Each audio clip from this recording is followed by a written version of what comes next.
Welcome to this story, where the village lies under the gentle embrace of the night, its cobblestone streets and humble homes wrapped in a profound stillness. The village breathes in harmony with the rhythm of nature, its quiet beauty unfolding, as the moonlight dances upon rooftops and winding lanes. In the peaceful workshop of the cobbler, the steady rhythm of craft fills the air, blending with the hum of the outside world as the village awakens slowly, each moment unfolding with purpose. As the sun rises, the village comes to life with the sound of footsteps, greetings, and the warmth of shared moments. Life in the village moves at a serene pace, with each person and task contributing to the unhurried yet meaningful rhythm of the community. Through the ebb and flow of daily life, from quiet moments by the hearth to the busy market stalls, every scene captures the essence of timeless beauty, where simplicity, connection, and care weave together a harmonious existence. Let this world of peace and quiet grace guide you gently toward rest and reflection.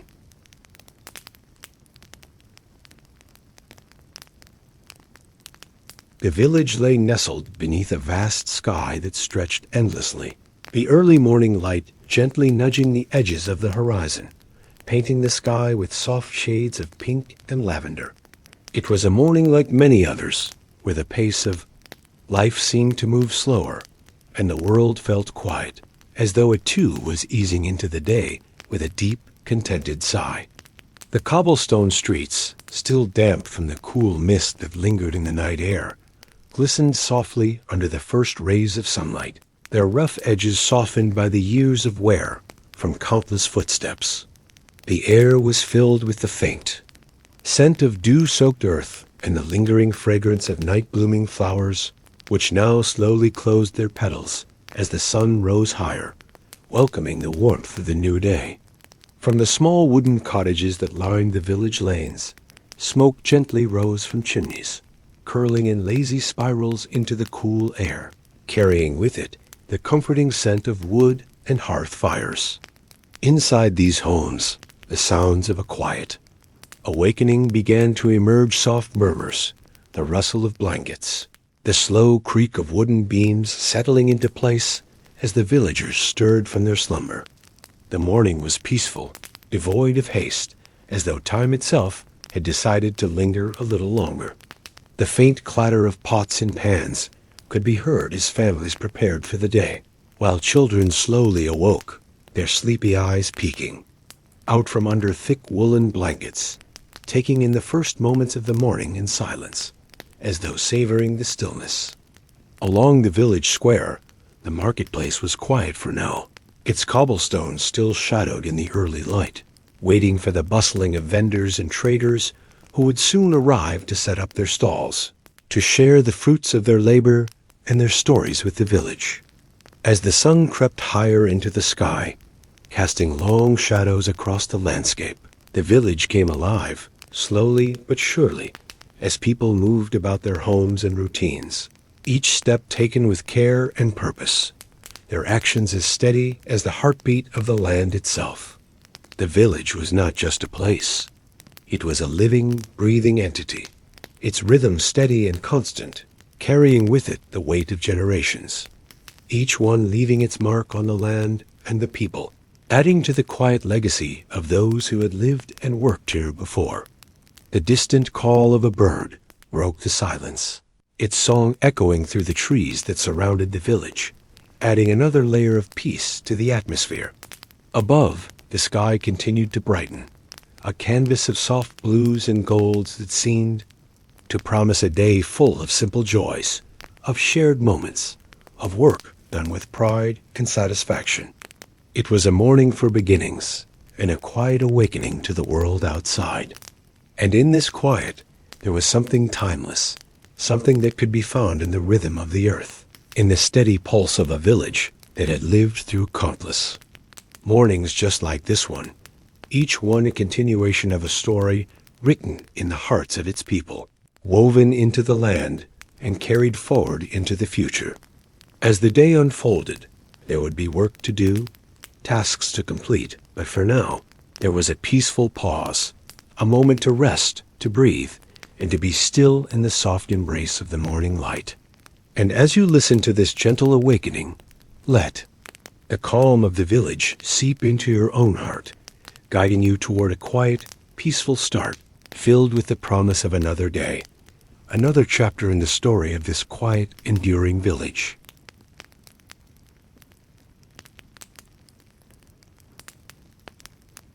As the village stretched fully into the morning light, a quiet rhythm took hold of every street, every home, and every hand that began its work.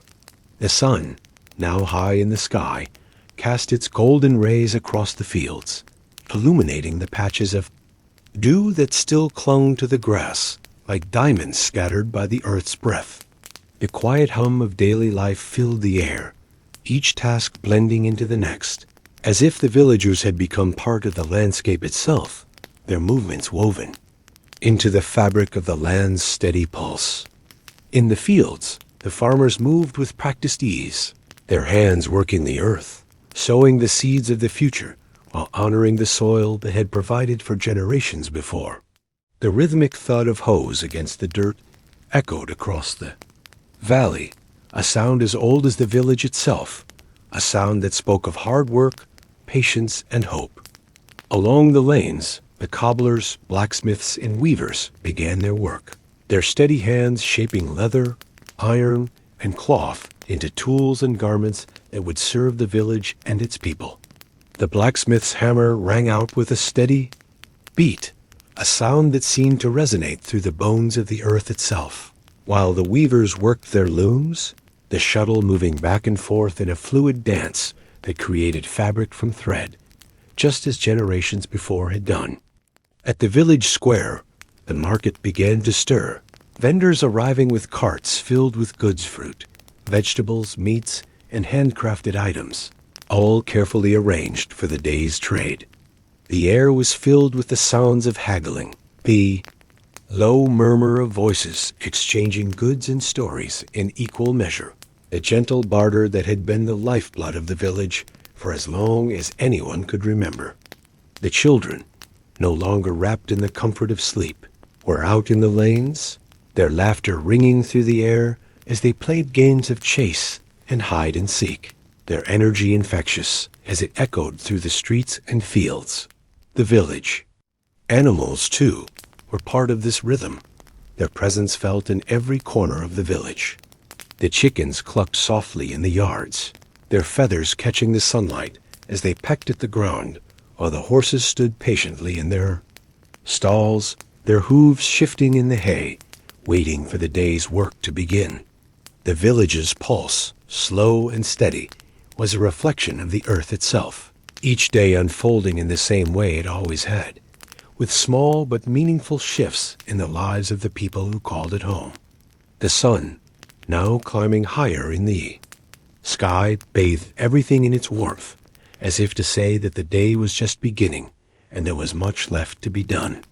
In the homes, the sound of cooking filled the air, as mothers and fathers prepared meals for their families, their hands moving with the ease of familiarity. The scent of fresh bread baking, stews simmering on the stove, and herbs being chopped filled the air, mixing with the smell of the earth and the fields outside. The villagers were at peace, moving through their day with purpose, their lives, marked not by haste or worry, but by a steady, unhurried rhythm that had carried them through countless years.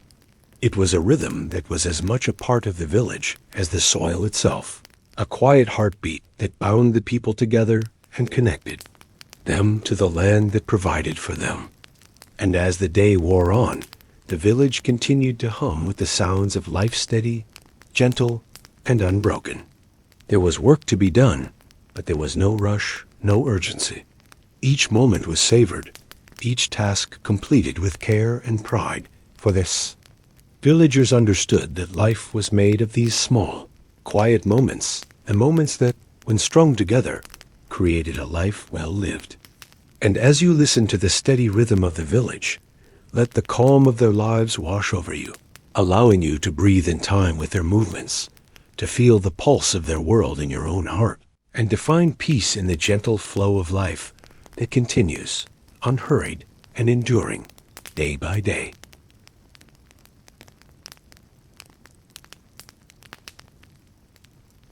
As the sun began to dip lower, casting a warm amber hue across the village, the rhythms of the day began to soften, easing into the quieter tempo of evening.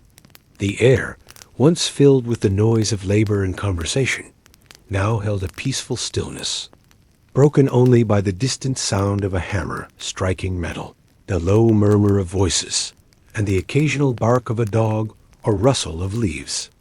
The village, though still alive with the hum of daily life, seemed to settle deeper into itself, each home, each lane, and each field wrapped in the slow comfort of twilight. The farmers, having tended to their crops throughout the long day, now found themselves gathering their tools, wiping the sweat from their brows, and preparing to leave the fields behind, their work done until tomorrow.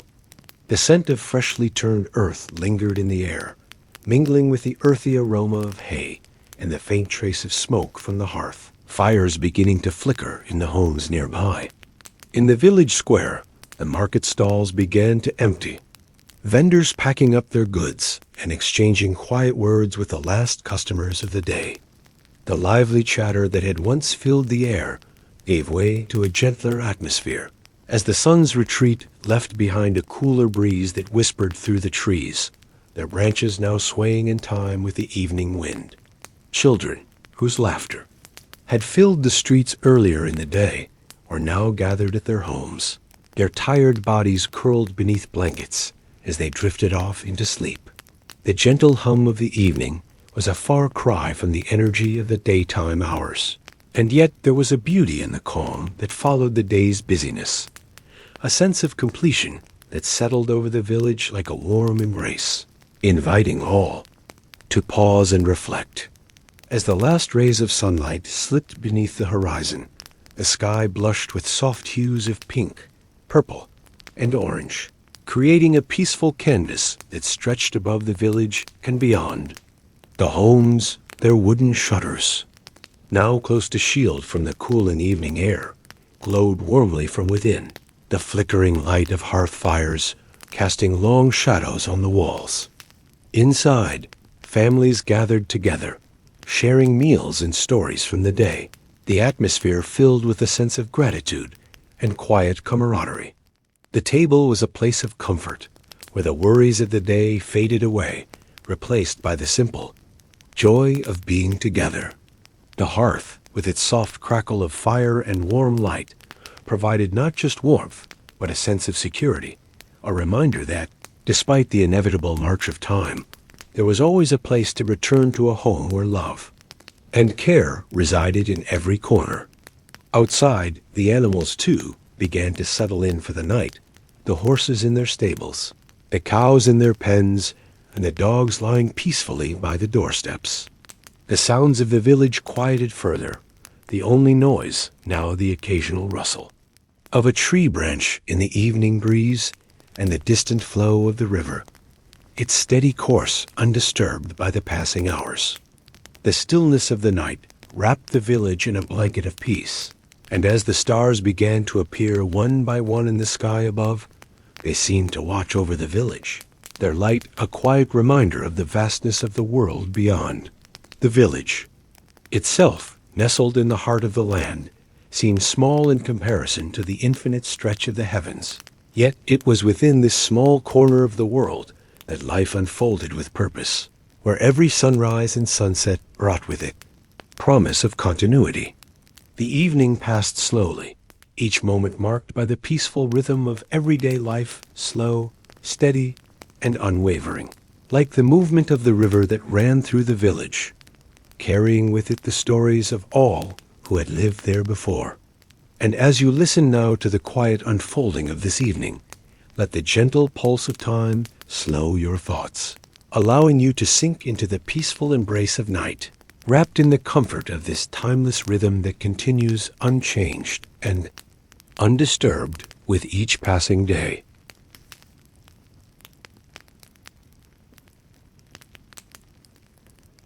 As the village continued its gentle descent into the depths of night, The once bustling streets now lay quiet and still, the hustle of the day replaced by a calm serenity that settled softly over every home, field, and lane, the world outside.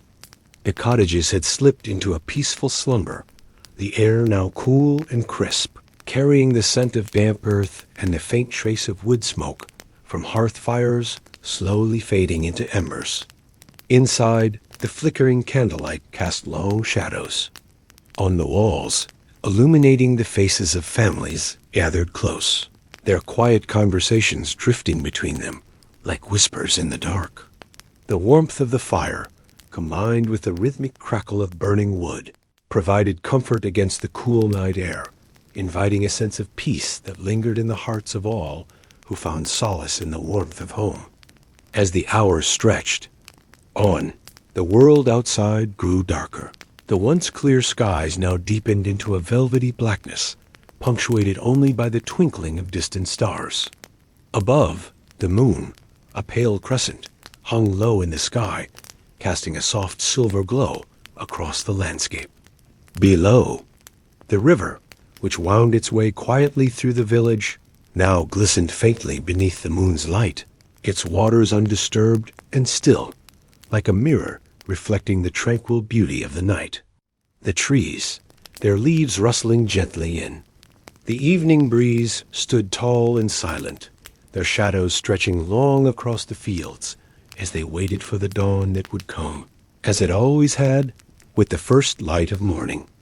The animals, too, had found their places of rest, their steady breathing the only sign that life still stirred in the quiet village.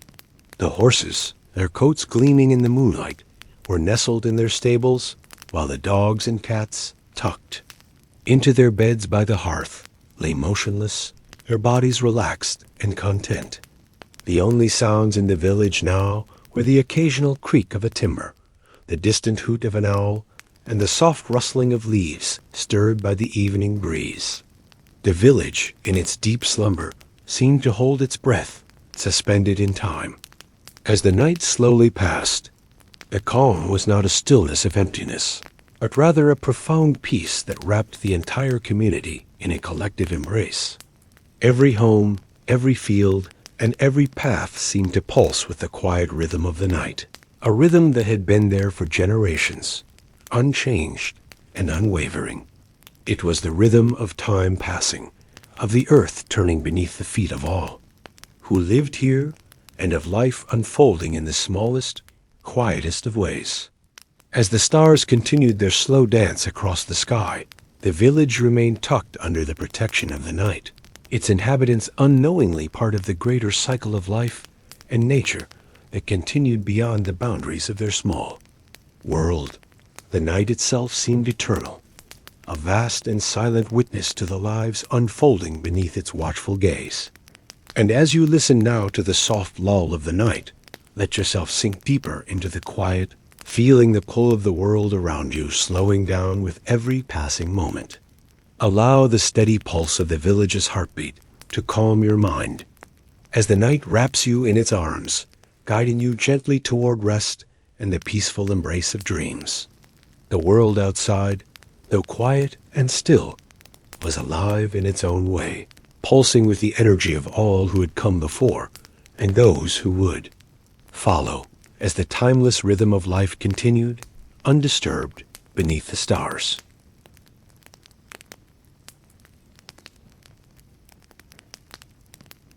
As the early hours of the morning slowly began to creep over the horizon, the night's deep stillness began to give way to the soft sounds of the world waking, as though every leaf, every blade of grass, and every stone had held its breath and was now exhaling in unison. The first light of dawn, a pale and golden hue, began to seep through the canopy of trees that stood watch over the village, casting long, delicate shadows across the narrow lanes and the cobblestone streets. The world was bathed in the gentlest glow, the soft warmth of the sun's rays spreading across the fields, rousing the flowers, the grasses, and the animals from their slumber. It was the beginning of a new day, but it was a day that felt timeless. as if it had always been this way, as if each dawn had risen gently over the village for centuries. The trees, whose branches swayed quietly in the soft morning breeze, seemed to whisper amongst themselves, their leaves rustling in a language that only the earth could understand. It was as though the very air was charged with the secrets of the night, holding the stillness of dreams, the quiet moments of the past, and the hopes of the future. The birds, their song a chorus of joy and promise, began to sing softly from their perches, filling the air with their sweet melodies, greeting the dawn with enthusiasm and warmth. The animals, too, began to stir, their movements slow and deliberate, as they stepped into the morning light, stretching their limbs and shaking off the last remnants of sleep. The horses shifted in their stalls, their eyes blinking in the new light, while the cats and dogs, their fur still warm from the shelter of the night, stretched and padded across the earth, finding their place in the morning's quiet rhythm. The village, as it slowly came to life, seemed to move in perfect harmony with the natural world around it. There was no rush, no hurried pace, just a steady, unhurried unfolding of time, as though the very fabric of existence was stitched together by the slow breath of the earth itself. The smell of fresh dew on the grass, mixed with the faint scent of wood smoke, still lingering in the air from the dying embers of last night's fires, creating a fragrance that was both comforting and familiar. Each step, each movement felt like part of the great dance of life, unfolding in its own perfect time. In the village square, the market began to stir as vendors slowly arrived, their carts creaking with goods that would be exchanged over the course of the day. The air was filled with the soft sound of voices, as neighbors greeted one another with smiles and quiet words, their faces still sleepy from the night's rest, but bright with the promise of the day ahead. The cobblestone streets, which had been empty just hours before, now came to life with the shuffle of feet, the clink of metal against stone, and the soft murmur of conversation that echoed through the village like a quiet song. It was the rhythm of life, the heartbeat of a community that had existed for generations, and the rhythm of the earth that had carried the village through countless seasons of change. The trees, which had stood tall and silent through the night, now seemed to hum with energy, their leaves shimmering in the morning light as if to remind the village of their quiet strength. The river, which wound its way gently through the land, sparkled in the sun, its surface reflecting the golden hues of the sky. The coolness of the night had left the earth fresh and ready for the day's work. In the fields, the first hints of spring could be seen as small buds began to break free from their protective shells, and the scent of earth and growth filled the air, promising a season of abundance and renewal. As the sun rose higher, the village continued its slow, deliberate awakening. The sounds of children playing echoed from the corners of the streets, the soft chatter of families and friends filling the spaces between the houses. The day was still, young, but it felt as though time had stretched itself out, wrapping the village in a gentle embrace that slowed the pace of the world. The birds sang, the trees whispered, and the earth itself seemed to hum with life, each moment unfolding with quiet purpose.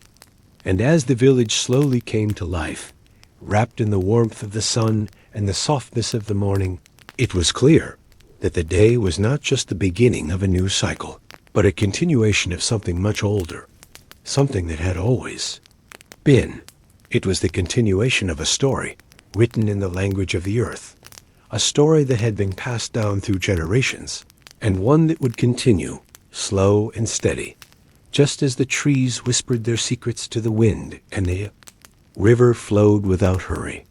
The world was alive, and the village was alive with it, breathing in harmony with the rhythms of nature that had shaped it, and would continue to shape it for as long as the sun rose and the earth turned.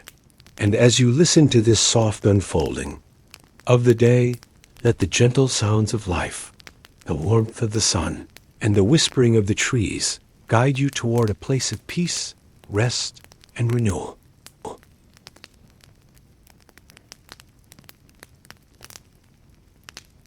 The sun had fully risen, bathing the village in a soft, golden light that spread slowly across the fields and nestled between the rows of stone cottages. The streets, once empty in the quiet of the early morning, were now alive with the steady hum of village life. The sounds of footsteps, of children's laughter, of vendors setting up their stalls for the day, filled the air with a sense of purpose and calm, as though every sound, every movement, was part of a larger, silent rhythm that the village had danced to for centuries. In the square, the market had begun to take shape, with tables covered in cloth and neatly arranged piles of produce, pottery, textiles, and trinkets. The vendors, all familiar faces, were busy unloading their goods, their hands moving quickly. And with the ease of those who had done this task every day, year after year. The market was the heart of the village, the place where people came together, not just to buy and sell, but to connect, to exchange stories, to share news, and to enjoy the simple act of being in each other's company. In the warm morning light, the air was thick with the smell of fresh bread from the bakery, the scent of herbs from the farmer's stall, and the earthy aroma of freshly plucked vegetables. The sounds of haggling, of offers and counter-offers, mingled with the soft murmur of conversation and the occasional shout of laughter as old friends greeted each other. The rhythm of the market was as much a part of the village as the sun itself. Along the edges of the square, the cobblestones began to warm, and the shadows of the trees stretched across the path, casting cool relief on the faces of those walking beneath their branches. The ancient trees that lined the streets seemed to stand watch over the hustle and bustle of the market, their leaves rustling gently in the breeze, as though they were listening to the stories carried by the wind. The children ran between the tables, their excitement palpable as they darted from one stall to the next, their small hands reaching for fruit, sweets, and toys. The elderly villagers, meanwhile, took their time, strolling slowly through the square with content expressions, their canes tapping softly on the stones. They greeted the vendors with warm smiles, exchanging pleasantries and gossip, savoring the moments of peace that the market provided. For many, this daily ritual was more than just a chance to buy goods. It was a moment of community, a place where the threads of life were woven together in the simplest of ways. The heart of the village beat strongest here, in the market, where the pulse of life was felt in every smile, in every exchange. Across the village, the rhythm of daily tasks continued.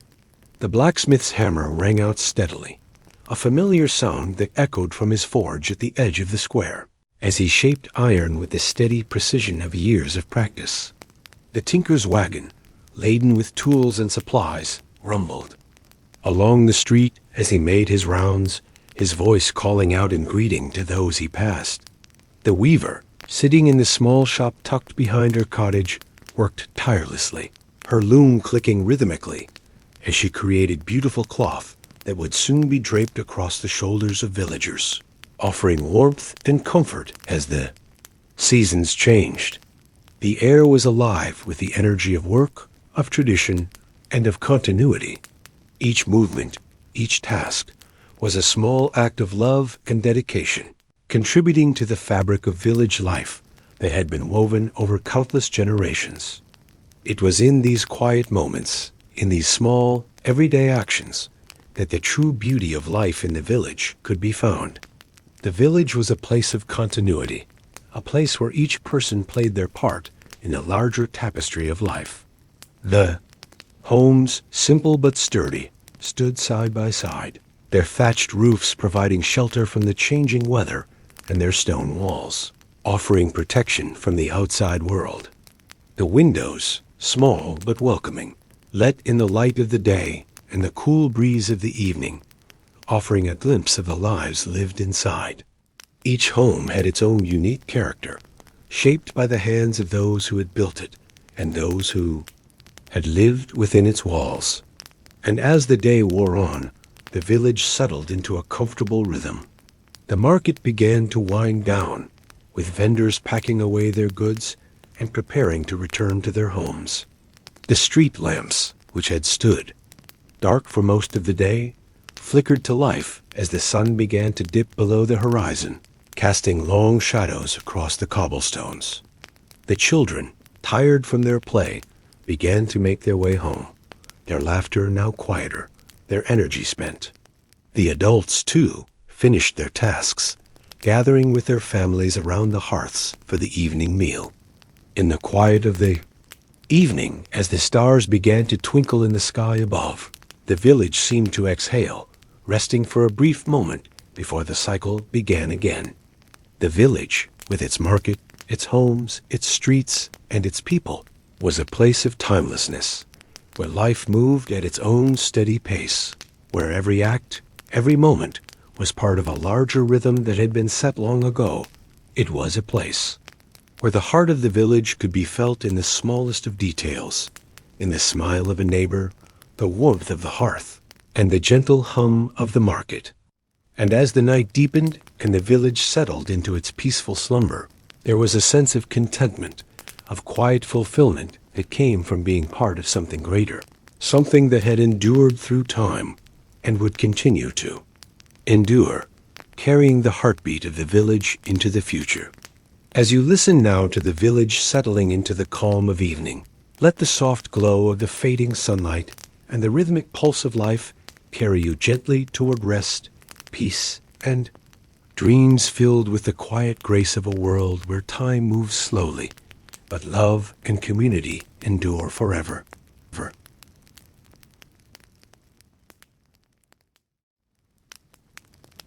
As the sun began its slow descent beyond the horizon, casting a golden warmth across the village, the air took on a new quality, cool and fragrant with the promise of evening.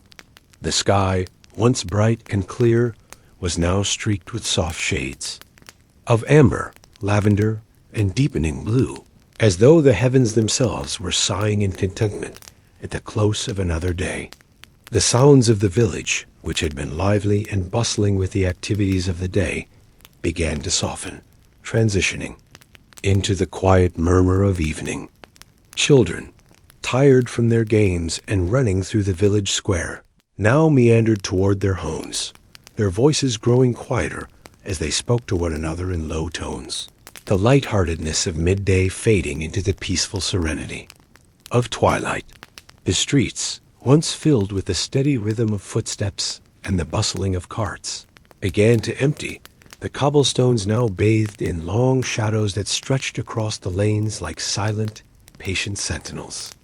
Along the outskirts of the village, the fields, where the labor of the day had taken place, were now quiet, their rows of crops bathed in the soft, golden light of the setting sun, the earth rich with the scent of growth and the satisfaction of work well done. The evening breeze, gentle and cool, rustled through the trees lining the village's edge, the leaves whispering softly in the wind, as though sharing stories of the day's events.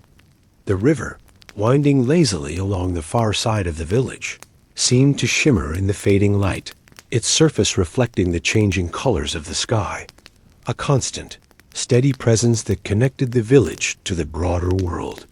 As the day transitioned into evening, the homes of the villagers came to life in a different way.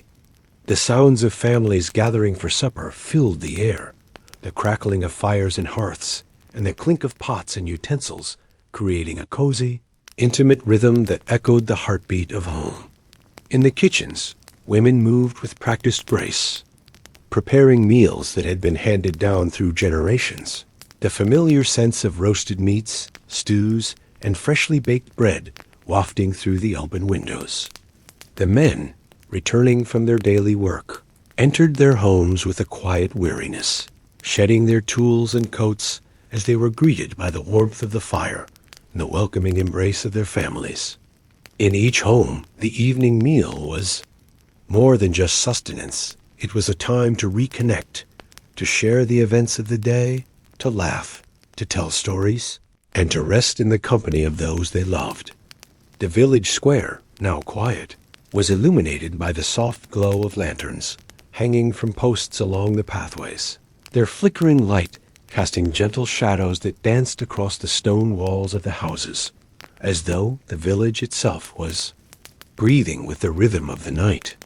The lanterns created pools of warmth in the cool evening air, inviting those who passed by to pause for a moment, to gather their thoughts, to greet a neighbor, or to simply take in the peaceful atmosphere that settled over the village as it prepared for rest. The soft murmur of conversation could be heard from the houses lining the square, the occasional burst of laughter or the comforting sound of a familiar voice carrying through the open doors. The village, now bathed in the soft light of evening, seemed to exhale a deep, collective sigh, a moment of shared peace before the quiet of night took over completely. The sounds of the world outside, the birds settling into their nests, and the occasional rustle of animals preparing for sleep, faded into the background, replaced by the deeper rhythm of the earth itself as the village nestled into its nightly embrace. The homes, their windows glowing faintly with candlelight, stood as quiet guardians against the dark, the steady pulse of life inside, creating a warm contrast to the cool night that surrounded them.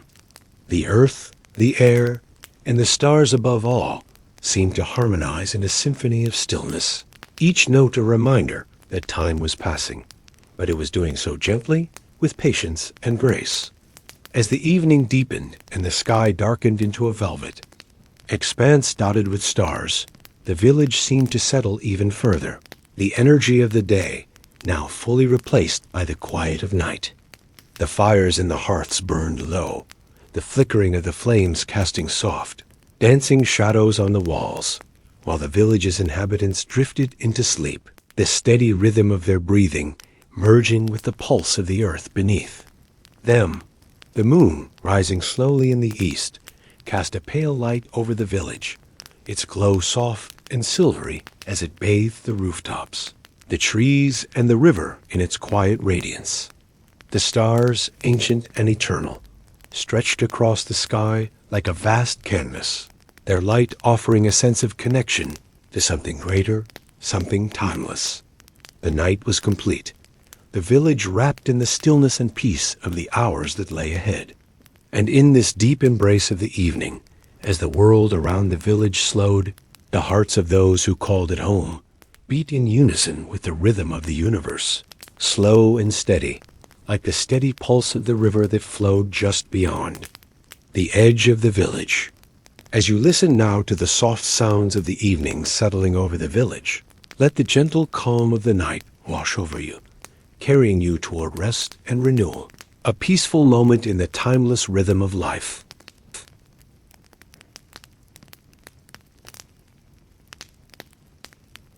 The village lay under the deep velvet of night, the stars above twinkling like forgotten memories, scattered across the sky in their eternal, unhurried dance. The air was cool, filled with the scent of damp earth and wood smoke, a calming fragrance that seemed to settle in the bones, urging all within its reach to pause and breathe.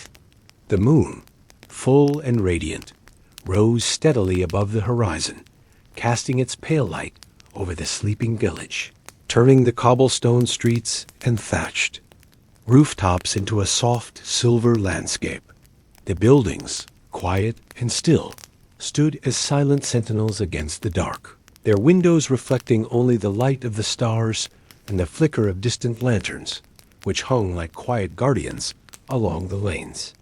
In the distance, the river meandered through the valley, its waters shimmering faintly in the moonlight, flowing with a steady, almost hypnotic rhythm. The gentle murmur of the river added to the symphony of sounds that filled the night, soft rustlings in the trees, the occasional hoot of an owl, the whisper of wind through the branches. These sounds seemed to weave together, creating a blanket of tranquility that settled over the village like a comforting embrace. Each home within the village was tucked into its own world, the faint glow of candlelight seeping through the shutters, casting warm pools of light on the walls. Inside, the fires in the hearths had long since burned down to embers, the last of the day's warmth clinging to the stone floors and wooden beams. Families had gathered earlier in the evening, their voices soft and content as they shared the meal and the stories of the day. Now, the house stood in a quiet calm, the only sounds the occasional creak of wood as the structure settled with the cooling air and the soft, rhythmic breathing of those within. The warmth of shared lives lingered in the spaces, weaving a tapestry of moments spent in comfort, in rest, in belonging. The streets, now empty and silent, held the memories of a day lived in harmony, footsteps long faded, conversations that had passed, the laughter of children that had echoed off the walls now, softened into the distant past, preserved in the stillness of night. The lanterns along the paths, their light flickering in the gentle breeze, cast long shadows that stretched across the lane, soft, fluid shapes that seemed to move in rhythm with the earth's slow breath. Every step, every movement of the wind, every rustling of leaves seemed to speak the same language, a language of timelessness, of eternal cycles that stretched back through the centuries, binding the present to the past in an unbroken chain. The village, nestled safely in the cradle of night, seemed at once eternal and fleeting, a place suspended between the hands of time, where moments and memories wove together to form a single, unhurried thread of existence. As the hours passed, the night deepened, the village slipping further into the quiet of sleep, each person within their own world, wrapped in the gentle embrace of rest. Even the animals had found their places, the horses shifting softly in their stalls, the cats curling up on warm windowsills, their eyes half closed in the comfort of sleep. Dogs lay at their master's feet, their breathing slow and steady, each creature, human or animal, surrendered to the rhythm of the night, to the quiet pulse of the earth beneath them. Time moved differently in the dark hours. It seemed slower, gentler, as though the very air thickened with the weight of the world taking a deep breath.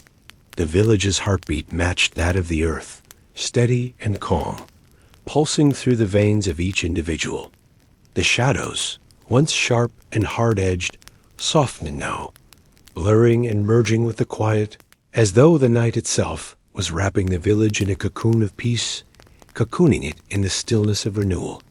And as the hours drifted on, the first whispers of the dawn began to stir in the east, faint glimmers of light that gently pushed against the darkness, heralding the return of the sun, though it was still too early for any signs of movement beyond the peaceful sleep of the village. Yet, in the quiet corners, in the distant edges of dreams, there was a stirring, a subtle promise that the world would begin again, not with a rush or with haste, but with the slow unfolding of another day, another rhythm, another cycle in the eternal dance of time. For now, however, the village was untouched by the coming dawn, preserved in its tranquil pause, its hearts and minds gently held by the quiet pulse of the earth, the gentle rhythm of the river, and the timeless whispers of the night. And as you listen to this night in its deep embrace, let the silence of the world around you carry you softly toward rest, toward dreams that flutter on the edges of consciousness like the last lingering embers of a fire, glowing faintly before they fade into the darkness, leaving behind only the promise of a new day to come.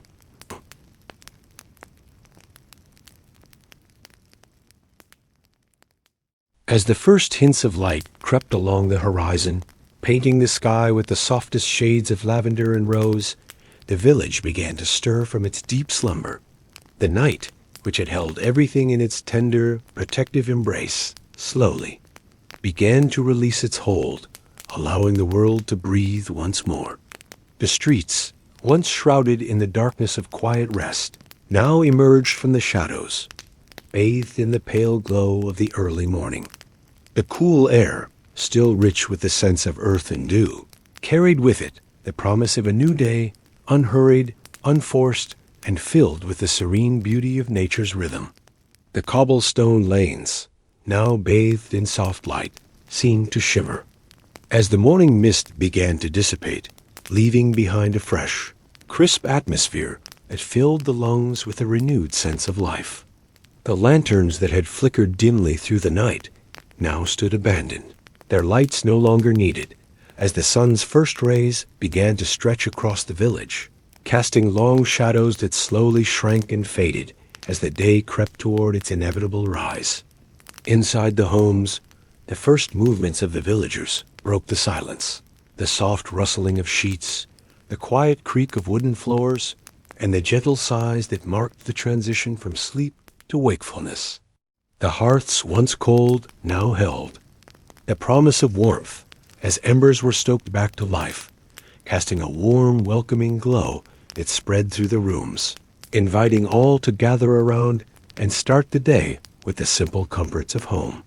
The first sound to reach the village was the distant murmur of the river, flowing steadily as it always did, indifferent to the changing hours, carrying the stories of the past and the present in its waters, each ripple a small fragment of time moving onward. The birds, too, began their morning chorus, their songs rising softly at first, like an invitation to the earth to awaken, to stretch and yawn, and to begin the day's work once more. Their songs filled the spaces between the cottages, weaving a delicate melody that seemed to harmonize with the gentle breeze that rustled the leaves of the trees lining the village. As the sky brightened, the animals of the village began to stir. The horses, still warm from the cool night air, shifted restlessly in their stalls, their hooves tapping softly against the wooden walls, eager to feel the earth beneath them once more. The chickens, who had slept nestled against each other in the warmth of their co-op, now clucked eagerly, their voices rising with the sun, ready to begin the day's search for food. The dogs, ever faithful, stretched lazily before padding toward the door, their noses twitching as they caught the first scents of the new day, their tails wagging in anticipation of whatever the day might bring.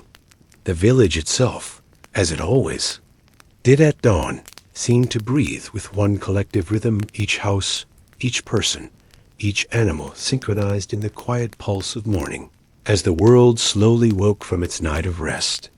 In the fields beyond the village, the farmers rose early, their footsteps light and practiced as they ventured out to tend to the crops that had been planted in the rich soil. The earth, still damp from the night's dew, felt cool beneath their boots, and the air was thick with the scent of fresh vegetation. The workers, moving with a quiet grace born of routine, began their labor without haste, each movement part of a long, practiced dance that had been passed down through generations. The village, bathed in the early morning light, seemed to hold its breath, waiting for the first signs of life to stir, the first steps of the day to fall into place. The families within the cottages began to gather at the table, the soft scrape of chairs and the clinking of mugs filling the quiet spaces of the room as the first breakfast was shared. The air inside the homes was warm with the aroma of fresh bread, roasted meat, and the delicate scent of herbs that had been hung in bundles to dry. The crackling of the fire added a comforting undertone to the conversations that unfolded around the table, the voices of the villagers rising gently as they shared the plans of the day, the news from the previous evening, and the quiet comfort of companionship. Outside, the world continued to stir, the farmers now joined by their neighbors as they worked side by side, their hands moving in rhythm with the earth as they planted, harvested, and tended to the land. The blacksmith, too, had risen early, his hammer ringing out in the cool morning air as he worked to shape the metal that would help the village carry on its work. The sounds of the forge, the rhythmic clang of metal against anvil, the hiss of the hammer striking hot iron blended with the songs of the birds and the quiet murmur of the river, creating a harmony that seemed to reverberate through the very fabric of the village. The town square, once empty and still, began to take on the familiar bustle of activity. The stalls, which had stood closed throughout the night, now opened their doors, revealing the fruits of the previous day's labor. Fresh produce, woven, baskets, and handmade goods were displayed on tables, ready for the villagers to come and buy, trade, and barter. The children, too, emerged from their homes, their laughter filling the air as they ran through the lanes, playing games that had been passed down through generations, their joy a constant in the cycle of life that unfolded each day. As the sun rose higher in the sky, the village seemed to settle into its natural rhythm, the unhurried pace of the day carrying all within its flow. There was no rush, no hurry to begin, only a slow, deliberate unfolding of the hours as the world moved forward without force, without urgency. Time passed here in its own way, the steady rhythm of life measured not by clocks, but by the simple pulse of nature and the quiet moments shared between friends, family, and neighbors. And as you listen now to the sounds of the day unfolding, the gentle murmur of voices, the rustling of leaves, the distant ringing of the blacksmith's hammer, let yourself be carried gently into the warmth of the world that awakens at dawn, wrapped in the peace of the village's quiet heartbeat, and guided softly toward the unfolding moments of the day ahead.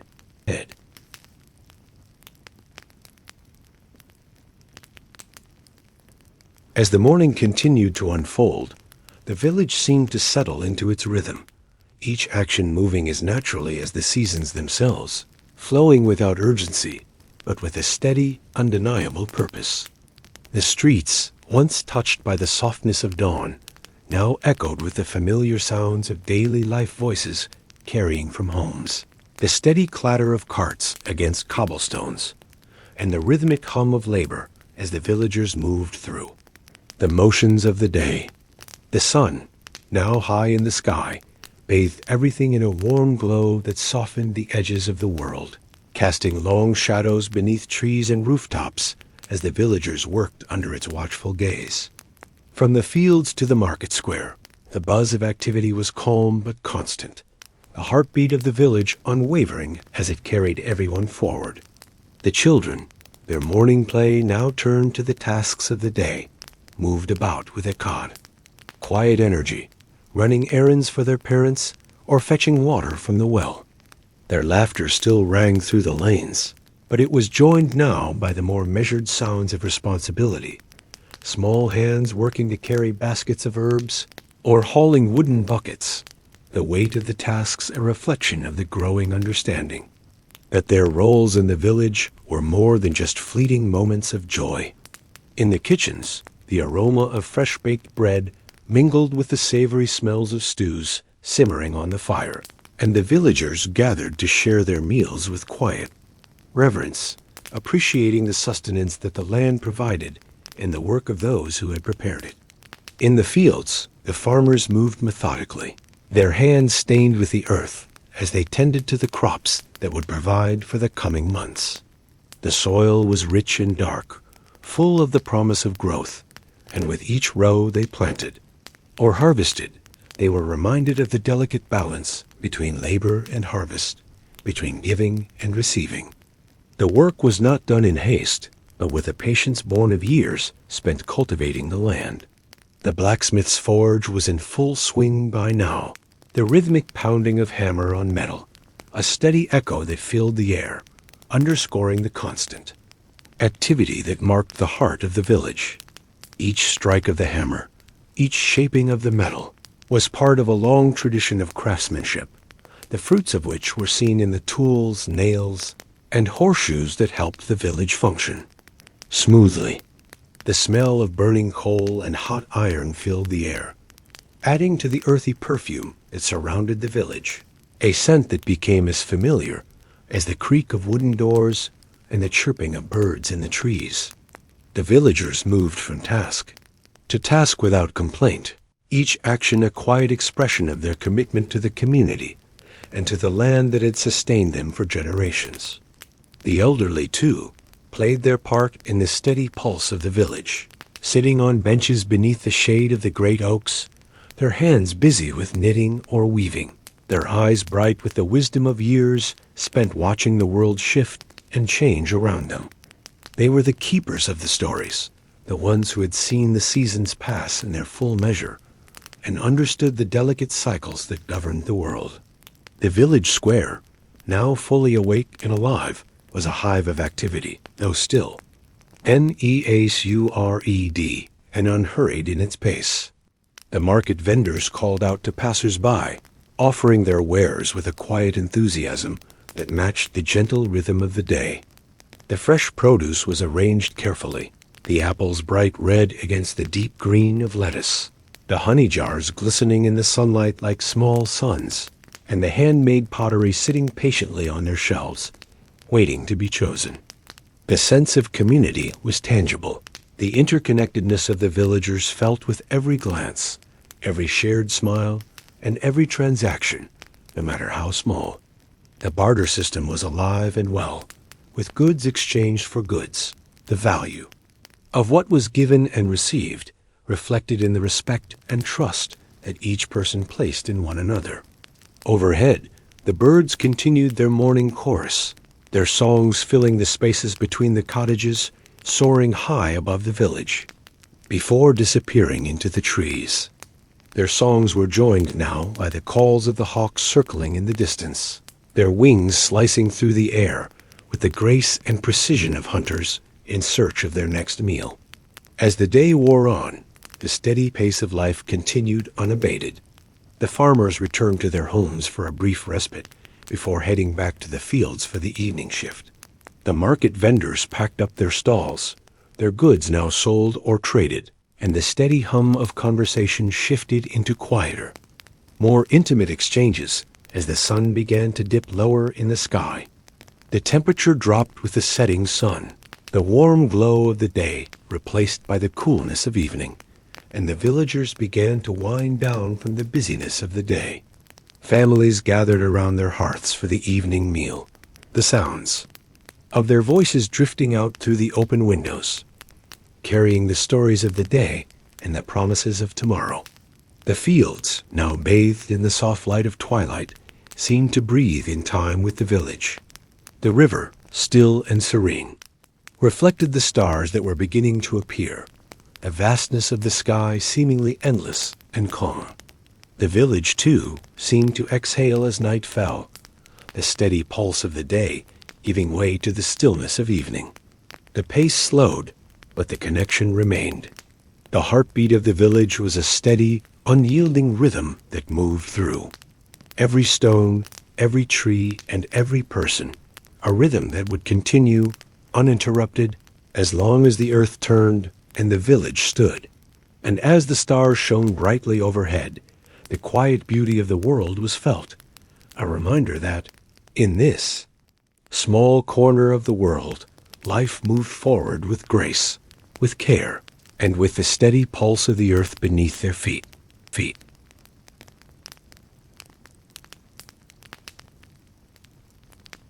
The night descended gently upon the village, and as the last traces of daylight faded, the streets and homes settled into a tranquil stillness. A slight breeze stirred the leaves of the ancient trees that lined the village's perimeter. There, branches swaying with the rhythm of the evening, creating a soft, soothing sound that blended with the whispers of the night.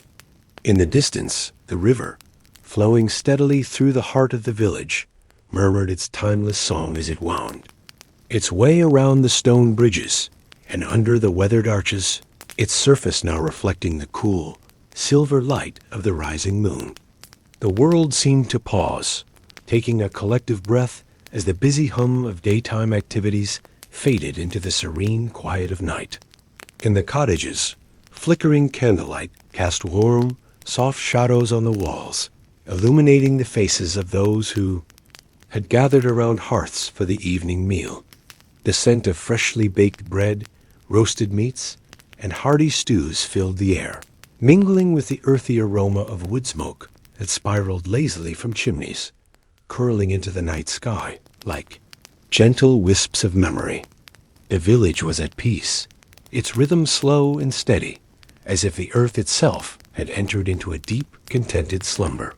The villagers, having spent their day working in the fields, tending their animals, and caring for their homes, now found solace in the quiet moments shared with their loved ones. They gathered around simple wooden tables, passing bowls of food, sharing stories of the day's events, and exchanging laughter that seemed to ring out like music in the stillness of the evening.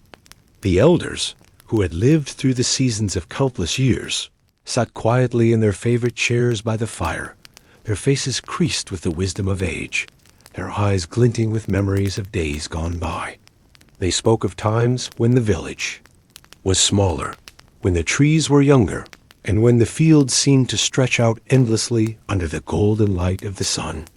Their voices were soft, but their words held the weight of history, reminding the younger generations of the village's roots and the quiet, steady growth that had shaped the community into what it was today. Outside, the air was cool and fresh, and the soft hum of the night was broken only by the occasional sound of a bird's wings as it flitted through the trees, or the distant call of an owl perched on a branch. The moon hung high in the sky, casting a pale, ethereal light across the landscape, its reflection shimmering on the surface of the river like a silver mirror. The stars, too, began to make their appearance, twinkling softly in the vast expanse of the heavens, adding to the sense of quiet wonder that seemed to envelop the village. As the villagers drifted into their beds, the night took over fully, wrapping everything in its calm embrace. The beds, made of simple wood and straw, were now the sanctuary of rest, where weary bodies found relief from the day's labor, and where dreams could unfold in the peaceful stillness.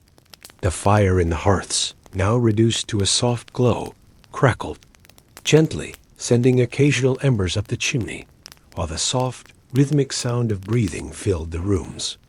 The night seemed to stretch on forever, its hours slipping by unnoticed, as the village held its breath, waiting for the dawn to come.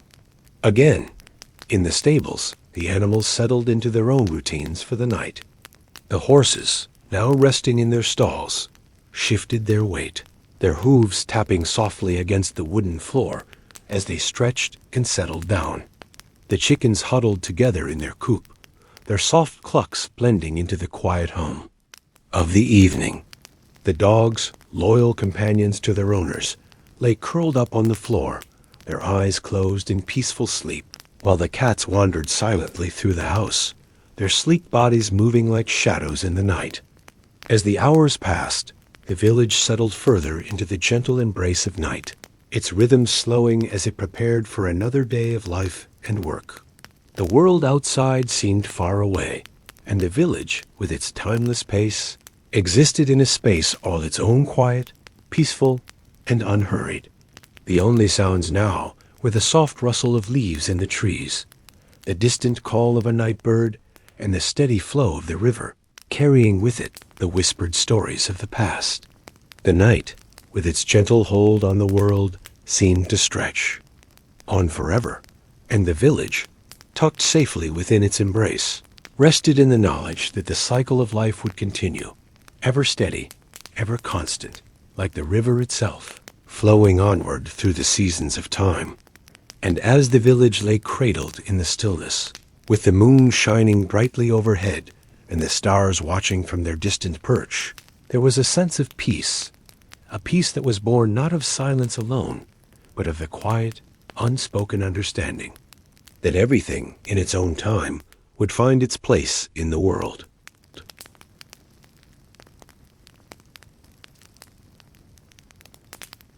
As the night deepened over the village, an almost tangible stillness settled like a blanket over the cobblestone streets and weathered cottages, the rhythmic pulse of daily life slowly fading into a peaceful silence. The soft hum of the evening, once filled with the murmur of voices, now gave way to the quiet sounds of nature that whispered through the trees and across the fields. The moon, a perfect silver disk in the sky, cast its gentle glow over the landscape, illuminating the quiet beauty of the night as it stretched across rooftops and fields. The wind, once a gentle breeze, had calmed to a whisper, its touch only evident in the subtle rustling of the leaves on the ancient oak trees that dotted the village's edges. In the distance, the river continued its steady flow, a calm and a foul, constant presence that seemed to echo the very rhythm of life in the village, carrying with it the stories of the past and the promise of the future. Its waters shimmered faintly, mirroring the moonlight, as if it were a silver thread weaving through the fabric of the village, binding everything together in a quiet, unspoken harmony. Inside the homes, the firelight flickered softly, casting long shadows that danced along the walls and ceilings. The warmth from the hearth provided comfort against the coolness of the night air, wrapping the inhabitants of the village in a cozy embrace as they settled into the rhythms of rest. The clinking of dishes being cleaned had long since stopped, replaced now by the quiet breathing of those who lay in bed, their minds drifting away into dreams. The world outside, still and serene, seemed to belong to the night, a time when everything stood in quiet reverence, awaiting the first light of dawn. The animals, too, had fallen into their own peaceful slumber. The horses in their stables shifted occasionally, their breath slow and steady as they rested on the soft straw. The chickens, tucked away in their coop, were quiet now, their earlier clucking replaced by the soft rustle of feathers as they nestled into the bedding.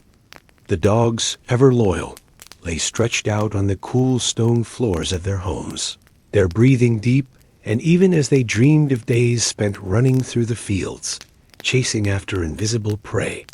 The cats, those sleek, mysterious creatures, wandered silently through the houses, their movements so fluid that they seemed to melt into the shadows, their eyes reflecting the faint moonlight as they padded softly across the wooden floors.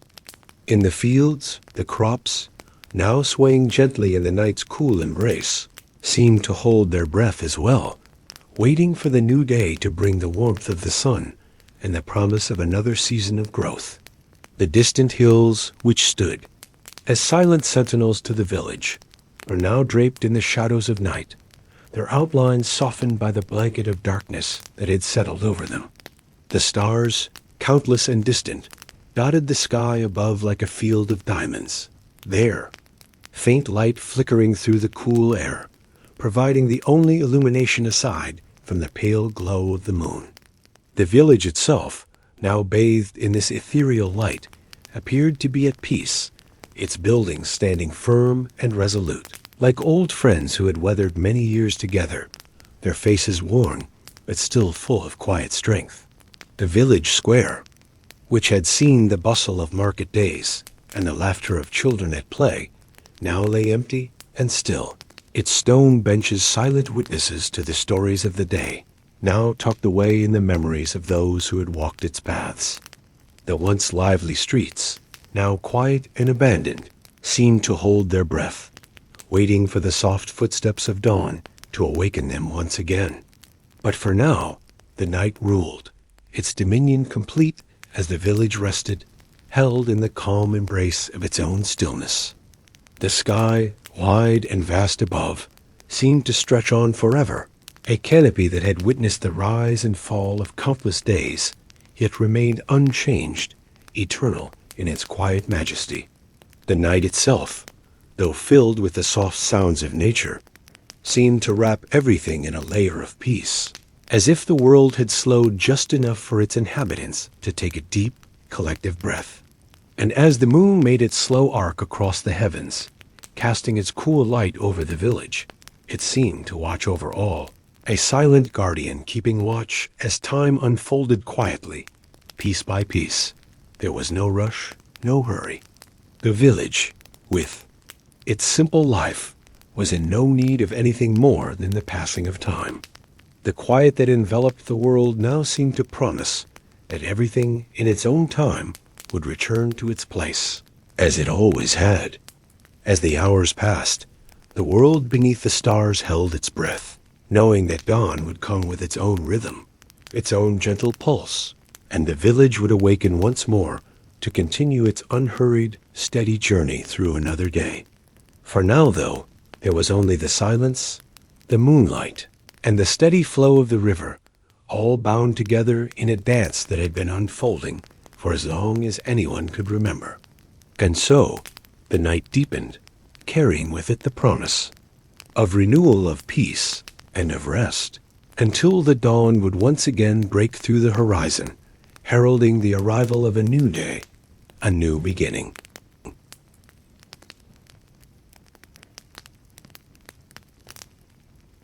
As the first light of dawn began to creep over the horizon, casting a soft glow on the rooftops of the village, a stillness filled the air that seemed to hold the world in a delicate balance between night and day.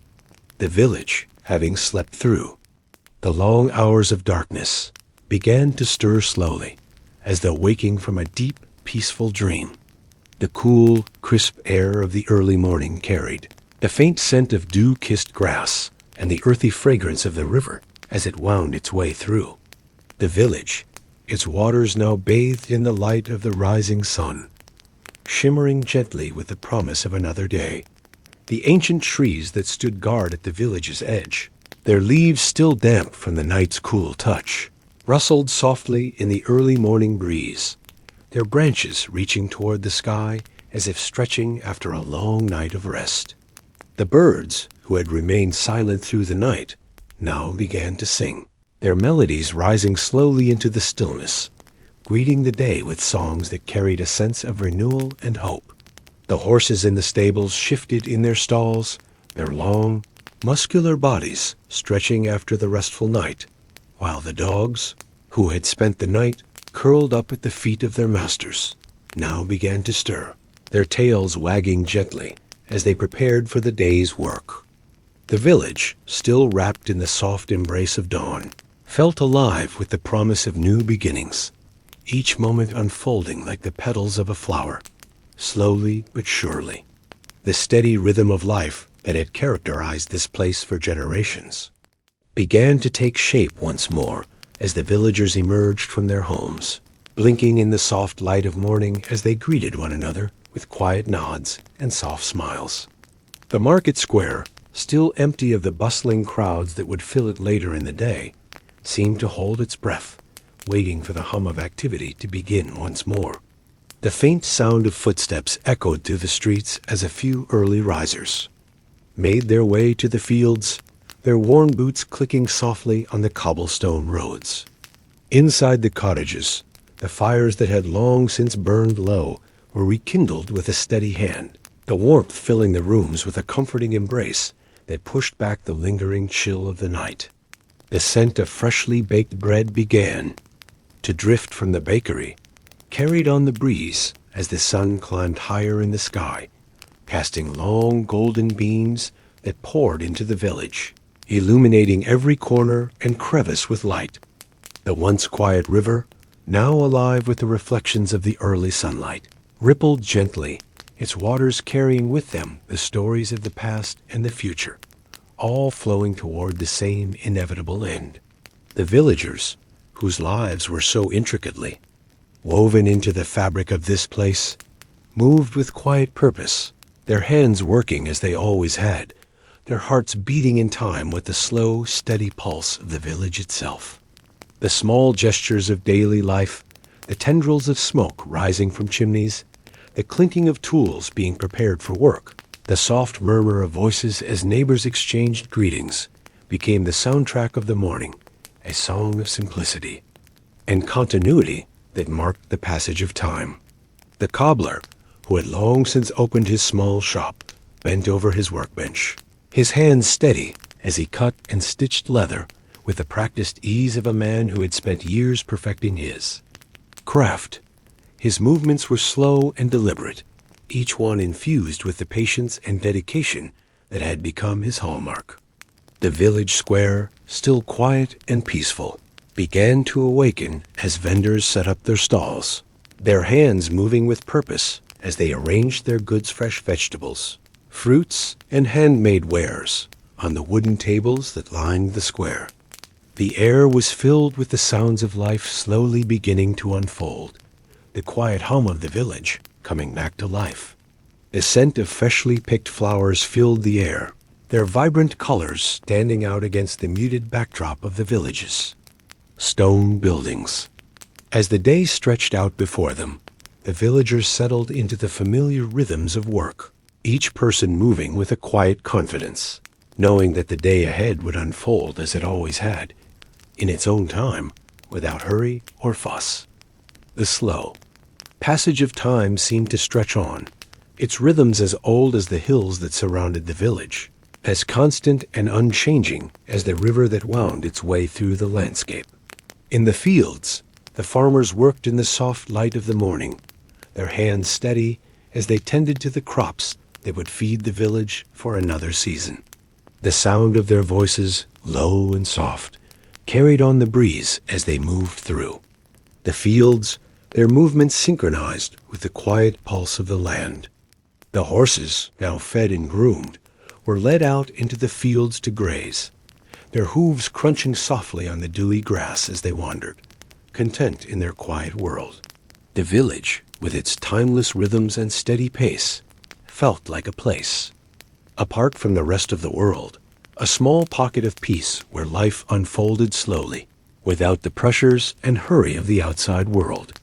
As the sun climbed higher, the village square began to fill with the buzz of activity, but even then, it was a quiet, unhurried kind of activity, the kind that seemed to follow the natural flow of the day, not forcing anything, simply allowing it to unfold as it should. The market, now alive with the chatter of vendors and customers, the clink of coins, and the laughter of children, was a familiar sight, one that had been repeated for generations. The village itself, standing as it always had, surrounded by the hills and fields, seemed to exist in a state of quiet balance, its rhythms in sync with the natural world that enveloped it.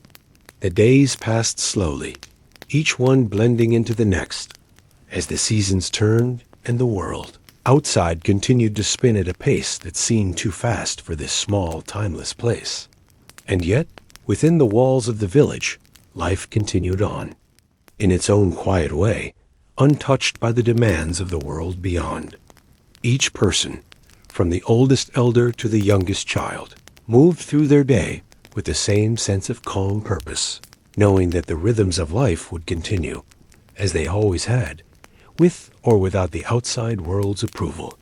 Time, in this place, was not something to be rushed or hurried, but something to be embraced, each moment a gift to be savored and appreciated. As the day wore on and the sun began its slow descent toward the horizon, the village settled into the familiar quiet of evening. The sounds of the day began to fade, replaced by the soft murmur of night as the animals returned to their homes. The streets emptied, and the windows of the cottages glowed with the warm light of hearth fires. The world outside, distant and unreachable, seemed to recede further into the background, leaving only the village, with its simple, unhurried rhythms, at the forefront of everyone's mind. The moon, now high in the sky, cast its silvery light over the landscape, illuminating the familiar sights of the village as it slept beneath the watchful eye of the stars. Time in this quiet place continued to pass, slow and steady, as it always had.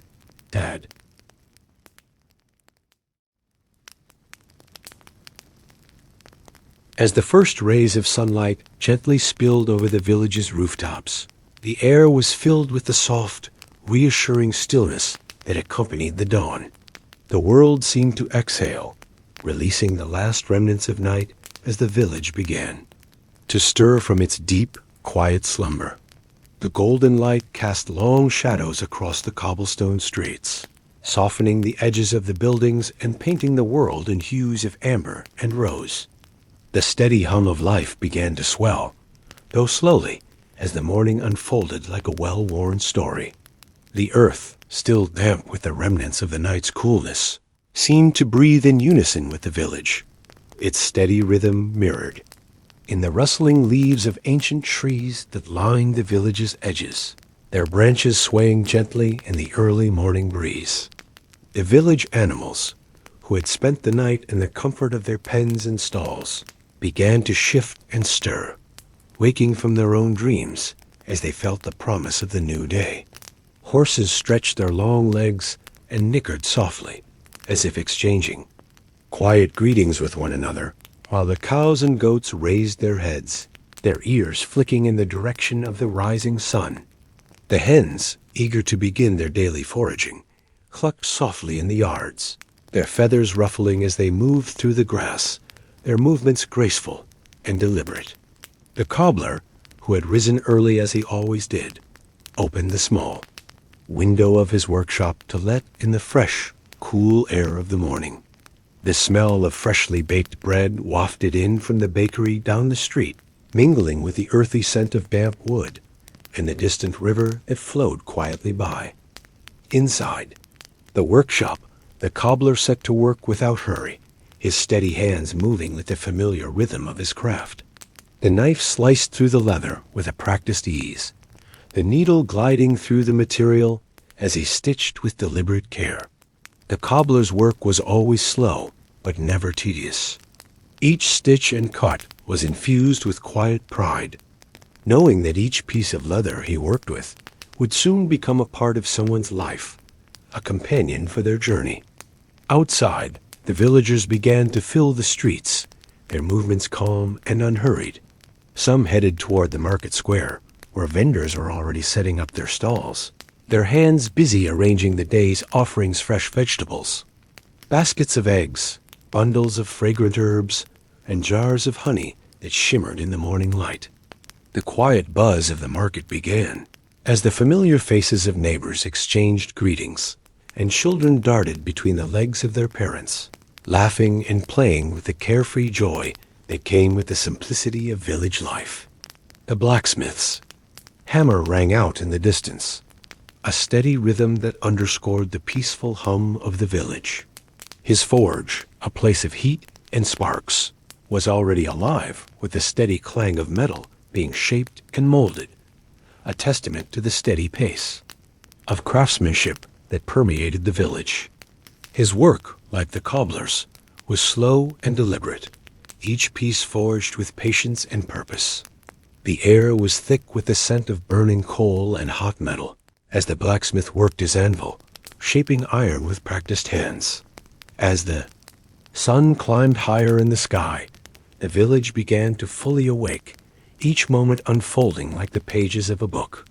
The familiar sounds of the day, the clinking of coins, the soft murmur of conversation, the occasional burst of laughter filled the air, yet it all unfolded with a calm, unhurried grace. There was no rush in the village. Time moved slowly here, marked not by the ticking of clocks, but by the rhythm of nature and the steady pace of daily life. As the day stretched out before them, the villagers moved with purpose, but without haste. The farmers in the fields tended to their crops, their movements slow and steady as they worked the earth, their hands digging into the soil with a deep sense of connection to the land.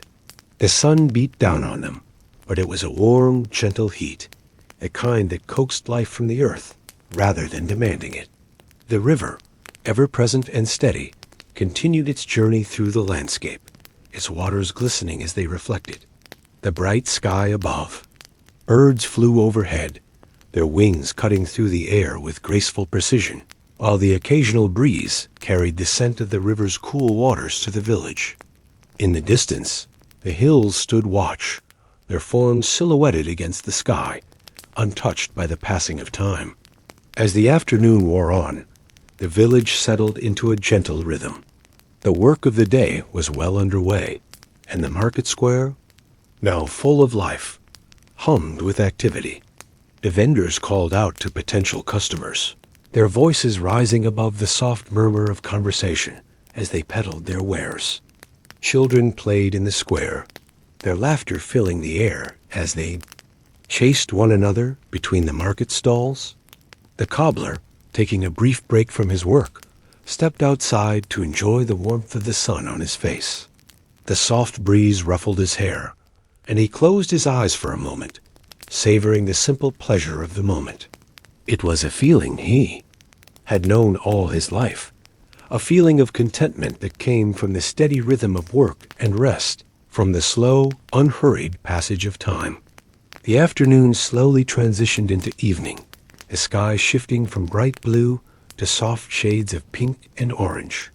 The villagers, having completed their daily tasks, began to return to their homes, their steps slow and steady as they walked along the quiet streets. The sounds of the market began to fade, replaced by the soft murmur of evening as the village settled into a peaceful quiet. The animals, too, found their places for the night, the horses returning to their stalls, the chickens roosting in the coop, and the dogs curling up on the warm floors of their homes. The sun, now low in the sky, cast a soft, golden light over the village, its rays filtering through the trees and casting long shadows across the streets. As the day drew to a close, the village seemed to exhale, the work of the day done, and the promise of rest on the horizon. The cobbler, having finished his work for the day, closed the door to his shop, his movements slow and deliberate as he locked it up for the night. He stood for a moment, looking out over the village, his heart full of quiet satisfaction. The world outside of this small, peaceful place moved quickly, but here time seemed to slow, allowing the villagers to live each moment with intention and care. And as the stars began to twinkle in the sky above, the village settled into the calm embrace of night, its heartbeat steady and true, as it had been for generations. Time in this place moved at its own pace, and the villagers, though they knew the world outside moved faster, were content to live in the slow, gentle rhythm of the land where each day was a quiet blessing, unfolding with grace and purpose.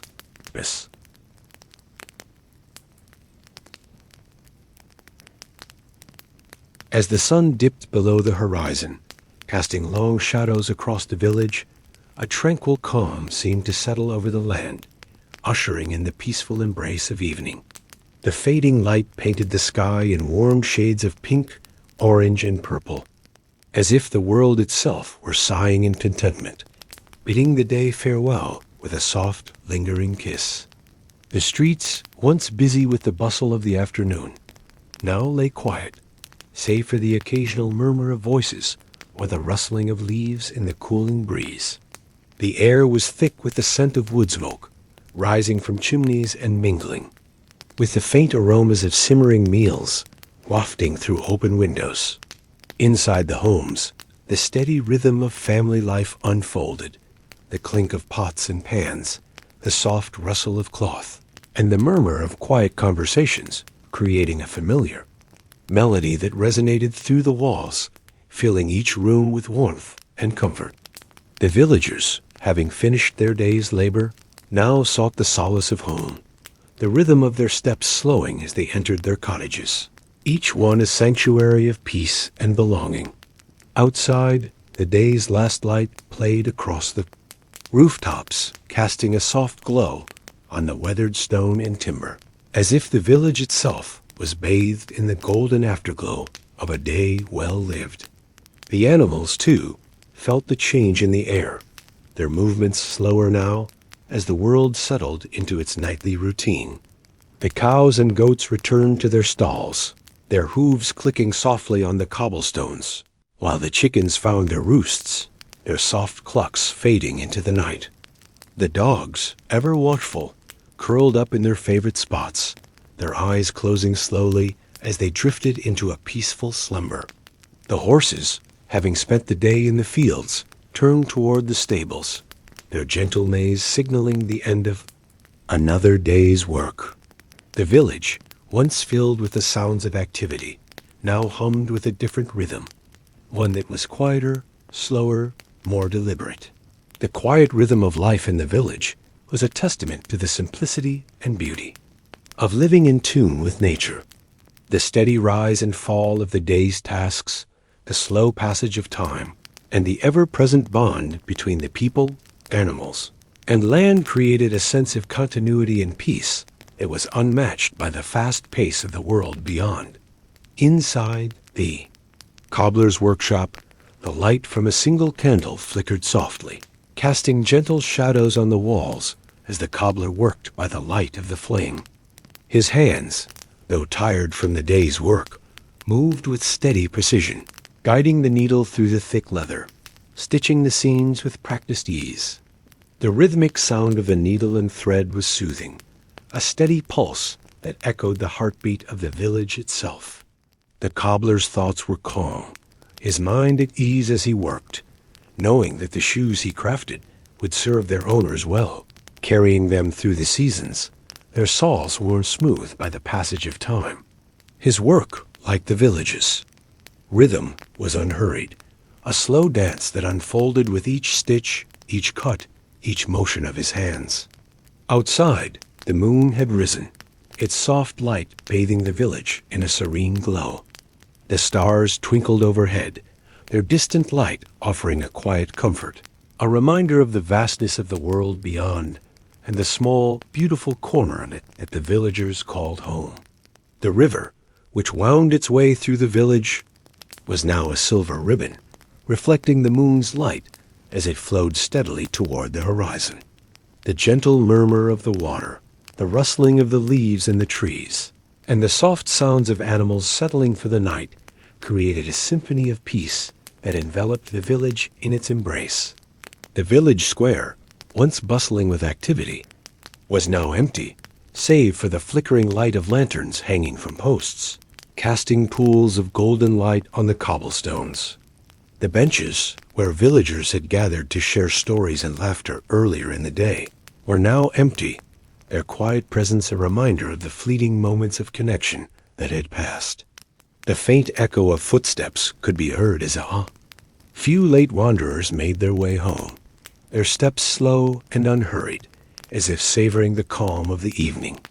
The night was a time for reflection, for quiet moments of rest and renewal, for the village to breathe and settle into the steady rhythm of sleep. As the hours passed, the village grew even quieter, the sounds of life fading into the stillness of the night. The soft rustling of leaves, the occasional call of a night bird, and the steady murmur of the river were the only sounds that filled the air. The moon, now high in the sky, cast its gentle light across the landscape, illuminating the fields, the trees, and the houses below in a soft, ethereal glow. The village, bathed in the moonlight, seemed to glow with an inner peace, its heartbeat steady and calm, echoing the slow passage of time. As the night deepened, the village settled further into its rhythm, the soft pulse of life continuing as the world outside drifted into sleep. The cobbler, finishing his work, set aside the last pair of shoes and blew out the candle, the room now bathed in the dim light of the dying embers from the hearth. He stretched, feeling the quiet satisfaction that came with a day well spent, knowing that tomorrow would bring more work, more connections, and more steady, unhurried moments. For now, though, the world was still, and he allowed himself to sink into the peaceful embrace of the night. The village, like the cobbler, was at rest, ready to begin the cycle anew with the first light of dawn. Time, in this place, moved at its own pace, guided by the rhythm of life, the passage of the seasons, and the quiet, steady beat of the heart that connected all who lived here. And as the night deepened, the village settled into its final, peaceful moments, each house, each street, each soul wrapped in the tender embrace of rest, waiting for the dawn to break and the cycle to begin once more.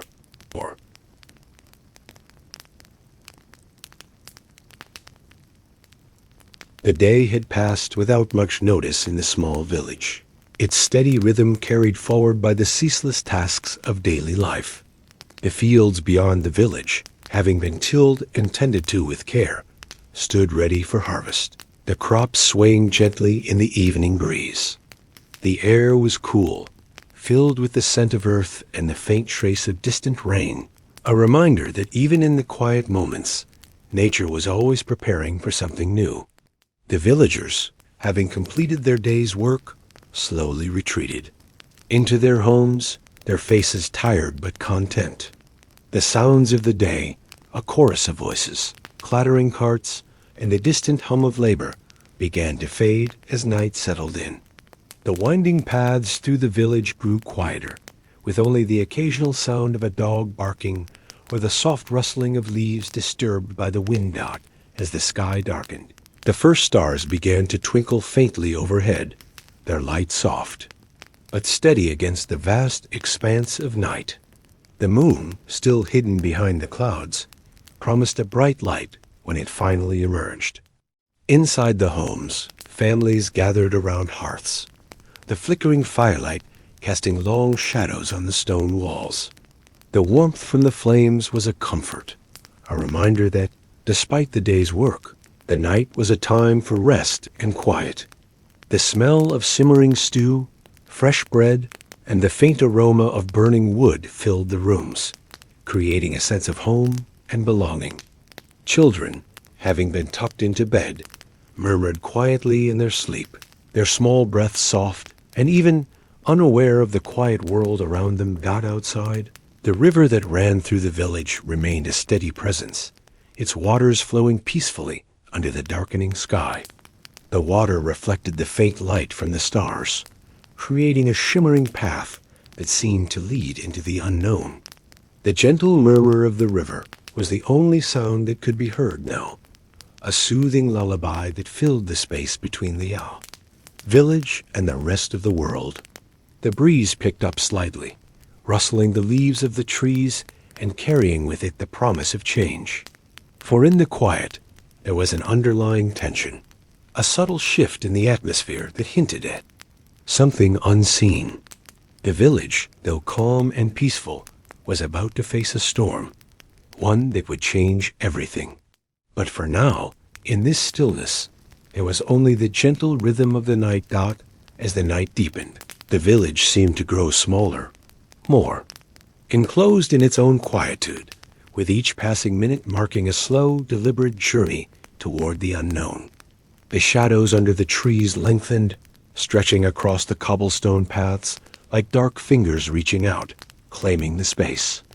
The once gentle breeze had become more insistent, rustling the branches with greater urgency, as if trying to signal something far beyond the village's borders. A lone owl hooted in the distance, its call echoing through the stillness, a stark reminder that not all was at rest. The animals, once nestled comfortably in their stalls, seemed to sense a change, their movements more restless, eyes darting in the dimming light as though watching for some unseen threat. Inside the homes, families continued their evening rituals, though the atmosphere had shifted imperceptibly.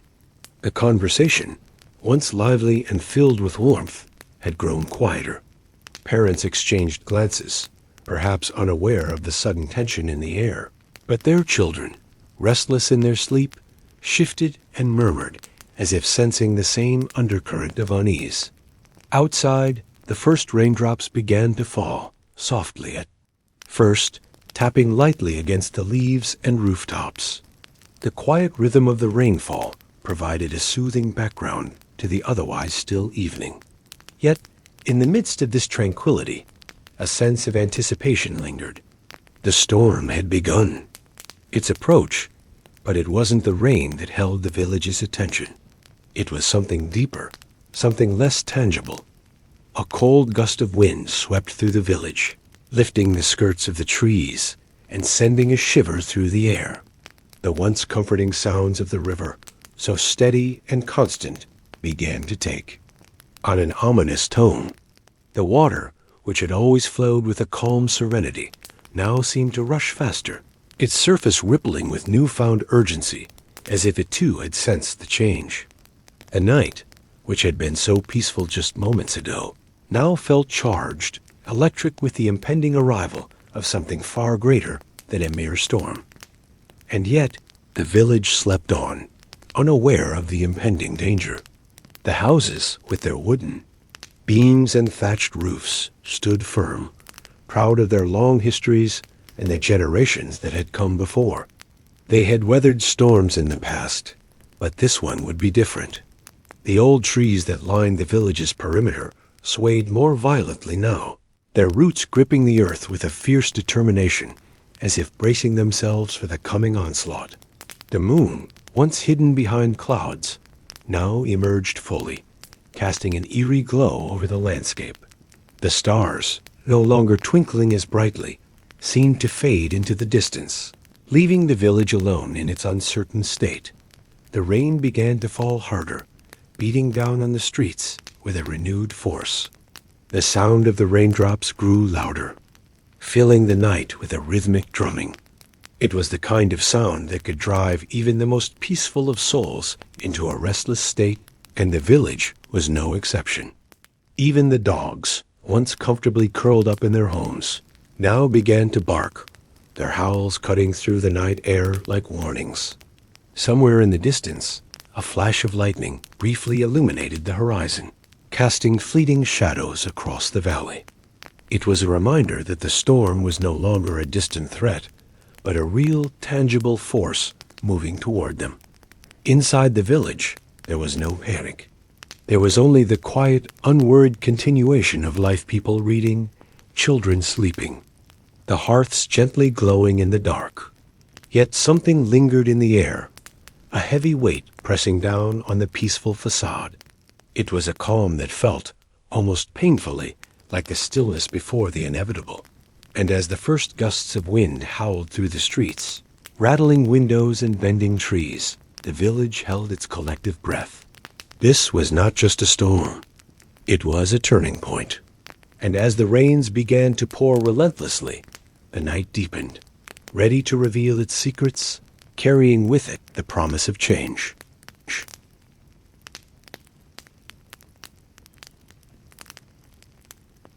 The storm arrived with a ferocity that none in the village had expected, a raw and relentless force that tore through the air like a living thing. The wind screamed through the trees, bending them at impossible angles, as if nature itself was engaged in a battle against the earth. The once calm, soothing river now roared with rage, its waters swollen and angry, flowing with the intensity of a beast set free. The rain fell in sheets, sharp and cold, stinging the skin of anyone brave. Enough to face it. The night, which had held an eerie silence just moments before, was now filled with the sound of nature's fury wind howling, rain hammering, trees creaking under the pressure, and the occasional flash of lightning splitting the sky in two, followed by a deafening crash of thunder that rattled the bones of the village. Inside the homes, the warmth of hearth fires struggled against the encroaching chill as families huddled together, unsure of what the storm would bring.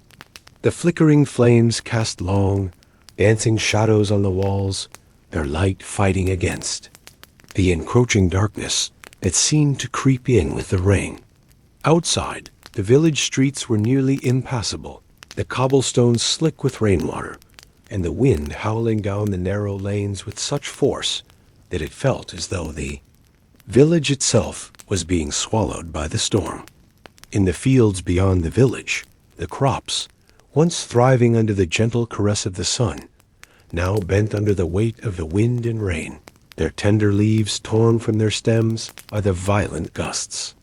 The farmers, who had worked tirelessly to tend to their fields, now found themselves helpless in the face of nature's rage, their homes and livelihoods threatened by a force far beyond their control. The village, so often a place of peace and quiet, was now a battleground. The storm's fury, a reminder of the fragility of human existence in the face of nature's immense power. And yet, despite the chaos outside, the village's heart remained steady, its people holding tight to each other in the face of the storm's onslaught. Inside the homes, mothers whispered comforting words to their children, their voices barely audible over the roar of the wind. Fathers held their families close, their faces etched with concern, but their hands steady as they worked to keep the warmth inside and the cold outside. Neighbors checked on each other, offering whatever aid they could in the midst of the tempest, their faces pale but determined. The storm may have torn at the village, but it could not tear apart the bonds that held its people together. The old church bell tower, usually a quiet sentinel on the horizon, now loomed like a dark, looming figure against the storm, its bells tolling in the wind, though no one could hear them above the roar of the rain. The villagers had long relied on the church for guidance and protection, and now, more than ever, they clung to the sense of unity it represented. As the night wore on, and the storm showed no sign of relenting, the villagers braced themselves for the worst. The windows shook in their frames, and the doors rattled under the weight of the wind. Yet even as the storm raged outside, the village continued to hold firm. The land may have been torn apart, but the village itself, its people, and their connection to each other remained unbroken. The storm would pass, but the strength of the community would endure. Outside, the rain continued to lash against the rooftops, each droplet a reminder of the power of nature, but also of the resilience of those who lived beneath its watchful gaze. The storm would eventually pass, but for now, the village endured, standing strong in the face of nature's fury. The wind howled, the trees bent, and the river surged, but inside the walls of the village, a quiet strength persisted, holding steady against the storm's violent rage. The village had weathered many storms before, but this one was different. This one felt like it might tear everything apart. Yet, even in the face of such overwhelming force, there was a sense of calm within the chaos. The villagers knew that they would survive. They had to. Their homes, their families, their lives, everything was tied to this place, this storm, and the promise that, come what may, they would endure. As the wind screamed, the rain lashed, and the world outside seemed to come undone, the villagers clung to each other, to the land, and to the hope that no storm, no matter how powerful, could ever take away the foundation upon which their lives were built. The night stretched on, but the storm was not invincible. The strength of the village, its people, and its shared history would carry them through, no matter how fierce the storm became. The wind may have rattled their windows, the rain may have flooded their streets, but as long as they stood together, there was nothing that could break them. The storm would pass, and in its wake, the village would stand resilient and proud, stronger than ever before, a testament to the enduring power of the human spirit.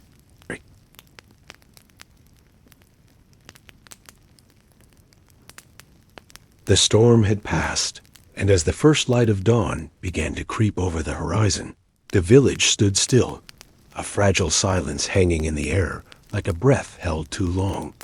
The fierce winds had died down, leaving behind a world transformed broken. Branches, flooded streets, and a sky still heavy with the remnants of rain. The earth, once parched, now drank deeply from the downpour, its thirst quenched, but at a cost. The village, which had endured the full wrath of nature, now stood in the aftermath, its people emerging from the safety of their homes to survey the damage. The streets, slick and muddy, were lined with debris, fallen leaves, scattered twigs, and the occasional broken fence or uprooted shrub. The river, which had swelled with the fury of the storm, now trickled sluggishly, its waters muddy and tumultuous, still carrying the marks of the storm's strength. The fields beyond the village, which had once been a patchwork of green and gold, now lay flooded and uneven, their crops submerged beneath a layer of water that glistened in the soft morning light. It was a landscape that spoke of destruction, but also of resilience. As the villagers gathered in small groups, their voices low but steady, the bonds that held them together in the face of the storm began to take shape. Neighbors helped neighbors, checking on each other's homes and families, offering assistance with the cleaning and repairing that would be required to return the village to its former state. The first rays of the sun, pale and tentative, began to cut through the thick clouds, casting a soft, golden hue over the landscape. It was a light that seemed to promise hope, a reminder that the worst had passed, and that now, in the quiet aftermath, there was room for renewal. In the distance, the church bell tolled, its sound a steady, comforting presence in the stillness, signaling that the community, though battered, was not broken. The villagers gathered at the church, their steps slow and measured, their faces tired but resolute. They had been through much together, seen their homes shaken, their fields flooded, and their lives turned upside down by the fury of nature. Yet here they were, standing together in the light of a new day, united by a strength that had not been diminished by the storm. Inside the church, the air was thick with the scent of damp wood and incense, the flickering candles casting long shadows on the stone walls. The priest stood before the altar, his voice calm and steady as he offered words of comfort and strength. The storm had taken much, but it had not taken their spirit. The community, he reminded them, was built on more than the earth beneath their feet. It was built on the bonds of shared experience, of resilience, and of hope. Outside, the village continued to breathe. The sounds of the storm had been replaced by the steady rhythm of recovery, the scrape of shovels against earth, the hum of conversation as people worked together to clear the streets, the laughter of children who had found temporary respite from the destruction, playing in the mud like it was their own personal adventure. The village, though changed, was not broken. There was a strength in its people, a quiet resolve that ran deeper than the land beneath their feet, stronger than the storm's fury. As the day stretched on and the sun rose higher, casting light on the village's recovery, the mood began to shift from one of loss to one of determination. The damage could be repaired. The fields would grow again. The homes, though battered, would stand tall once more. The storm had shown its power, but in its wake, it had also revealed the resilience of a community that refused to be torn apart. The village, like the land, would heal. And in that healing, there would be growth, not just of crops, but of the spirit. The storm had taken much, but it had also given the people a chance to prove to themselves and to each other that they could withstand anything, that they were stronger than the forces of nature that threatened to tear them apart. As the evening drew near, the village began to settle back into a rhythm of normalcy, though a new sense of unity and strength hung in the air, a reminder of what had been overcome. The homes were no longer silent and fearful. They were filled with the sounds of repair, of life resuming. The fields, though still waterlogged, held the promise of new growth. The people, though tired, wore expressions of quiet satisfaction, knowing that the storm was not the end of their story. It was merely a chapter in a much larger tale, one that would continue, resilient and unbroken, as long as they stood together. As the sun set and the sky deepened into a soft indigo, the village stood once more under a calm, clear night, the storm now just a memory. The stars twinkled faintly overhead, as if offering their silent approval, and the river, though scarred by the storm, whispered softly in the dark, a reminder that no matter how fierce the storm, there would always be a quiet return to peace. The village had weathered the storm, and in its aftermath, it was stronger for it. The people, having come together in the face of nature's fury, now looked forward to the quiet days ahead, knowing that, no matter what challenges the future might bring, they would face them together, as they always had. The storm was over, but the journey continued.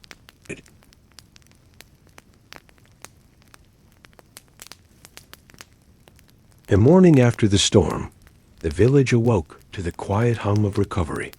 The sky was clear, a soft blue canvas stretching far above, its endless expanse a stark contrast to the fury of the previous night. The air was crisp, carrying with it the subtle scent of fresh earth, as if the land itself had been washed clean. In the aftermath of the storm, everything seemed to have been reshaped. What had once been familiar now felt different, transformed by the fierce forces of nature. Yet, despite the upheaval, the village felt strangely peaceful, as if the storm had not only torn things apart, but also provided an opportunity for something new to grow, something stronger. As the villagers went about their tasks, repairing roofs, clearing debris, and comforting one another, there was a noticeable shift in the way they moved, in the way they spoke. The storm had forced them to confront their fragility, to face the uncontrollable power of nature, and yet it had also strengthened their resolve. It had shown them how intertwined their lives were, how much they depended on each other, how the threads that connected them could withstand even the harshest winds. It was a lesson not lost on anyone, and as they worked side by side, there was a quiet but palpable sense of unity. The destruction that had once seemed so overwhelming now felt like a challenge, a call to rebuild, not just their homes, but their community itself. In the market square, vendors began to set up their stalls again, their movements more deliberate, more purposeful. The previous day's frantic energy had given way to a slow, steady rhythm, one that spoke of patience, of endurance, of a determination to press on no matter what. The streets, which had been lined with mud and debris, were now gradually being cleared, the rubble swept aside as if to make room for new life to take root. Children, who had once played carelessly under the sun, now walked cautiously, mindful of the changes around them. Their laughter still echoed, but it was quieter, more reflective, as if they too understood that the storm had shifted something in the fabric of their world. They were not oblivious to the hard work that lay ahead, nor to the quiet grief that lingered in the eyes of those whose homes had been damaged beyond repair. Yet there was a sense of quiet optimism in the air, a belief that the worst had passed. And now, only forward was left to go. As the villagers gathered in the square, exchanging news and lending helping hands to those in need, there was an unspoken understanding that life would never quite be the same. The storm had forced them to take stock of their lives, to appreciate what they had, and to recognize the importance of community in the face of adversity. As the sun rose higher, casting its warm light over the village, it felt as though a new chapter had begun, not just in the story of the storm, but in the village's very existence. The lessons of the past day would not soon be forgotten.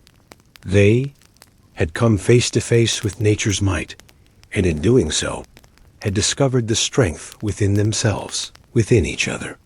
The storm had tested them, but it had also bonded them in a way that nothing else could. There was no longer any question in their minds about the importance of standing together, of supporting one another through the toughest of times. As the river, swollen and muddy, slowly returned to its natural course, so too did the village begin to regain its rhythm. The water had receded, leaving behind a landscape marked by change, but also by hope. Farmers returned to their fields, though. The work ahead would be hard. Crops had been lost, and the soil had been disrupted, but there was a determination to replant, to rebuild, to restore what had been taken. The fields were not dead. They were simply waiting for the right time to bloom again. The damage caused by the storm was extensive, but the village had already begun to heal. It was as though the very act of rebuilding, of tending to what was broken, was an affirmation of their resilience. Every repaired roof, every mended fence, every field plowed in preparation for the next season was a testament to their strength, to their refusal to be defeated. They were a people forged in the fires of hardship, and though the storm had tried to tear them apart, it had only made them stronger. In the days that followed, as the village continued to recover, there was a sense of anticipation in the air, a belief that change, though difficult, could be a powerful force for good. The village was not the same as it had been before the storm, but perhaps in some ways it was better. The storm had cleared the air, had wiped the slate clean, and had given the villagers a chance to start anew, to build something even more enduring than before. And as the sun began to set on this quiet evening, casting its warm golden light over the village, there was a sense that the winds of change were blowing in their favor, that something better was coming. The storm had passed, but its lessons would linger, woven into the very fabric of the village's future. It was a future full of possibility, full of hope, and full of the promise that no matter what storms may come, they would face them together, united in purpose and strength.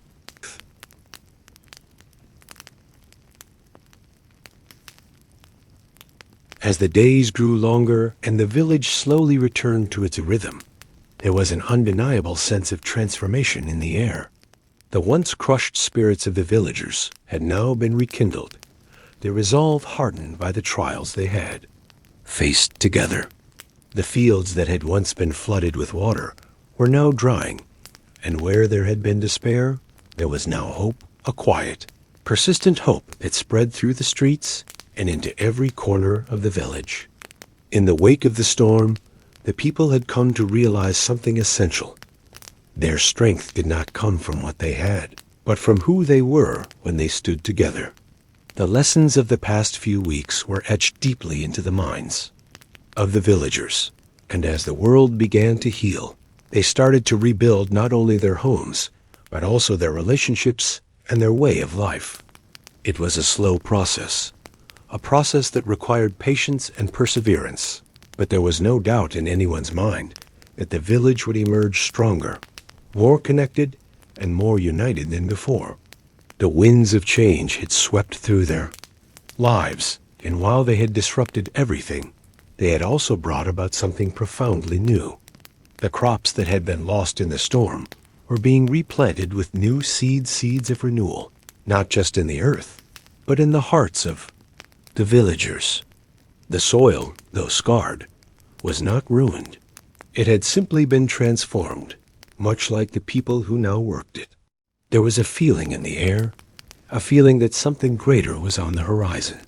Even as the village's wounds began to close, there was a shared understanding that they were not simply recovering from a storm. They were on the cusp of something entirely new, something that would shape their future for generations to come. They had weathered the storm, and in doing so, they had proven to themselves that they could face anything that came their way. The storm had torn at the fabric of their lives, but it had also woven them together in ways that could never be undone. They had discovered their own strength, their own resilience, and most importantly, they had learned the value of unity. As the sun set on another peaceful evening, casting a warm golden glow over the village, it felt as though the world itself was breathing in unison with them. The river, once swollen and furious, now flowed steadily and calmly, as if it too had found its balance. The sound of water rippling over stones was no longer a reminder of destruction, but a song of rebirth, a song that echoed the new beginning that was taking place in the hearts of the villagers. Children played in the streets again, their laughter carrying on the breeze like music, but their eyes were different. Now there was a wisdom there, a quiet understanding that they were growing up in a world that was both fragile and resilient, a world that required them to carry forward the lessons of the past. The elders, too, had been changed by the storm. Their faces, once etched with sorrow, now held smiles that spoke of gratitude and peace. They had seen many seasons come and go, but this one was different. This was a season of hope, of new beginnings, and of collective strength. They watched as the young ones ran through the fields, their feet kicking up dust in the golden sunlight, and they knew that the village was in good hands. They had lived through their own storms, and now it was time to pass on the wisdom of survival to the next generation. The storm had brought them together, but it was the promise of tomorrow that was pulling them forward. As the stars began to twinkle above, casting their ancient light over the village, the villagers stood together, not as individuals, but as one, a community united by the storm, shaped by it, and now ready to face the future with open hearts. The storm had passed, but its legacy remained, woven into the very fabric of the village. It was not the end of something, but the beginning of a new era. An era where the bonds of community were stronger than ever, where the earth itself was revered for the lessons it taught, and where the people of the village, no longer afraid of the winds that once tore at them, were now ready to face whatever storms the future might bring. With each day that passed, the village grew stronger, more connected, and more hopeful. The rebuilding was not just physical, but emotional and spiritual. The villagers had discovered something within themselves that they hadn't known was there. An inner strength, a collective will, and a deep understanding that, no matter what, they could face the future together. As the first rays of dawn crept over the horizon, casting their soft light on the newly rebuilt village, the people awoke to a new world, a world that had been tested but not broken. A world where the storm had cleared the air, allowing them to see the beauty of the life they had built and the promise of all that was to come. The village was no longer the same, but in many ways it was better. It was a place of hope, of strength, and of a shared commitment to a brighter future. And as the villagers gathered in the square, sharing stories and laughter, they knew that the storm, though fierce, had only been the beginning. The true journey had just begun, and it was one they would walk together, every step of the way.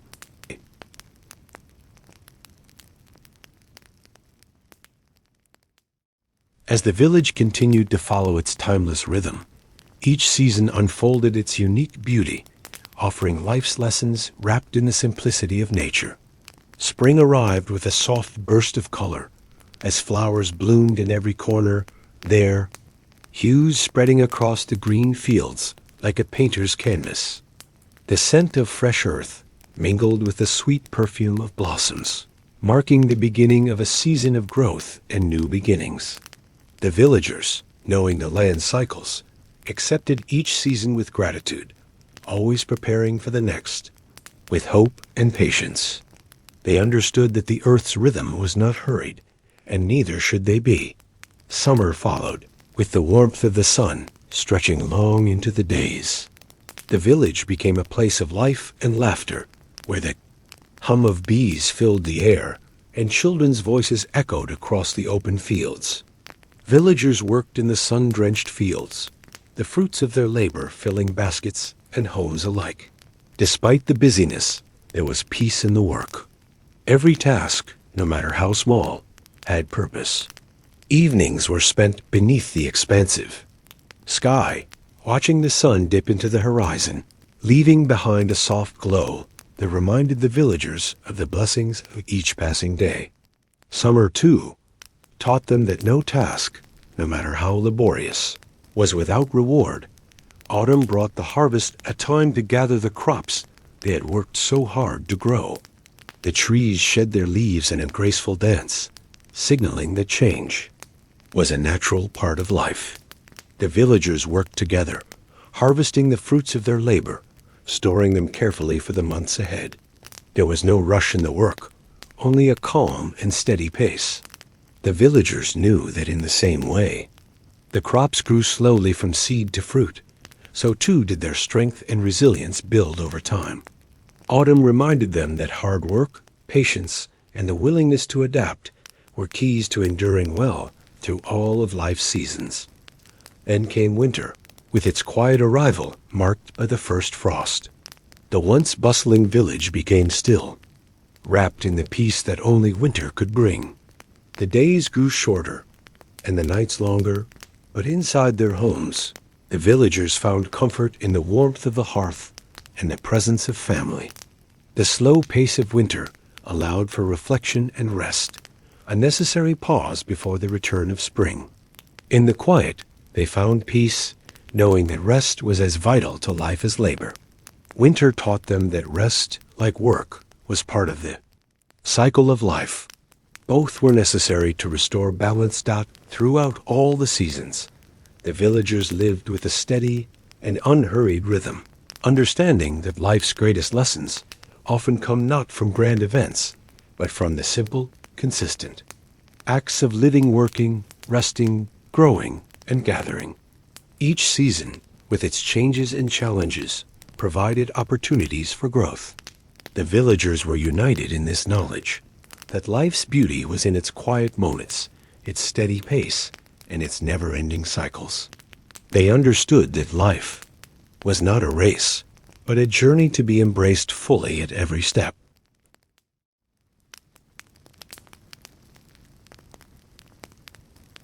The village lay in a gentle silence, a deep stillness that held the world in a peaceful embrace as dawn crept over the horizon, casting soft light upon the winding lanes and humble cottages that dotted the landscape.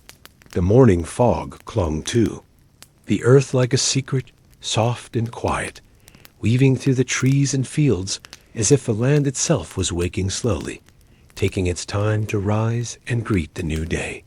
The sound of birdsong filled the air, a chorus of melodies that seemed to welcome the morning with a joyful enthusiasm, echoing through the quiet village. The river, still and calm, under the soft touch of early light, continued its eternal journey, flowing quietly past the village as it always had, unaffected by the passing years, its steady pulse a reminder of the timelessness of nature. As the sun climbed higher, it bathed the village in its warmth, the golden rays filtering through the branches of the trees and casting long, gentle shadows across the earth. The villagers stirred from their slumber, the soft sounds of morning routines filling the air doors opening with a quiet creak, the rustling of linen as clothes were shaken free from the night's stillness, and the steady rhythm of footsteps echoing softly across the cobbled streets. It was a rhythm known well, a dance of daily life that had been practiced for generations, slow and steady, yet full of purpose. The simplicity of these moments, the soft beginnings of each day, held a quiet magic that only those who lived in tune with nature truly understood. There was a harmony in the work that followed the rise of the sun, each task unfolding with the ease of habit, each movement a part of the greater flow of life that tied the villagers to the earth they lived on.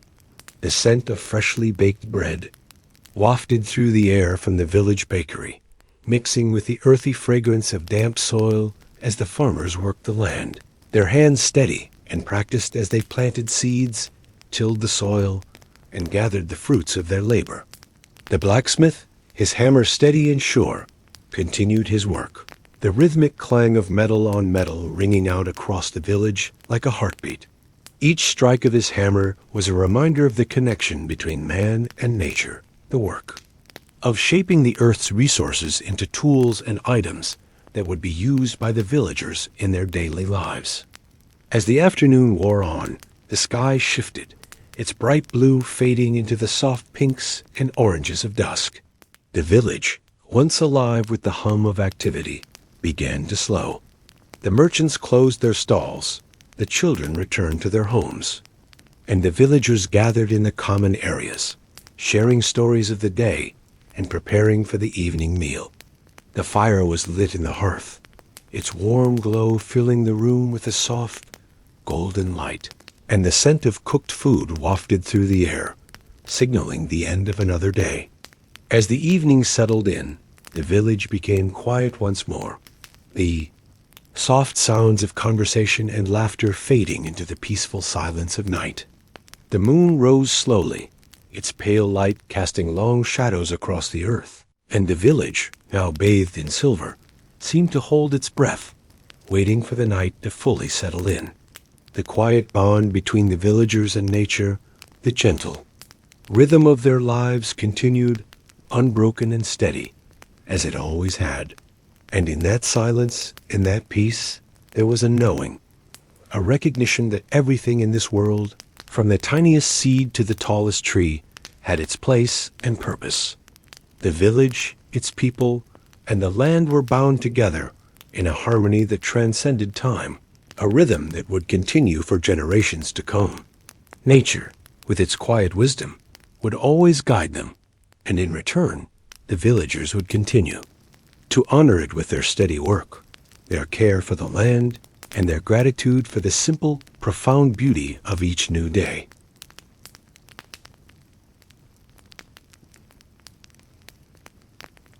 The village stood at the crossroads of seasons, where the summer's warmth gently gave way to the cool touch of autumn.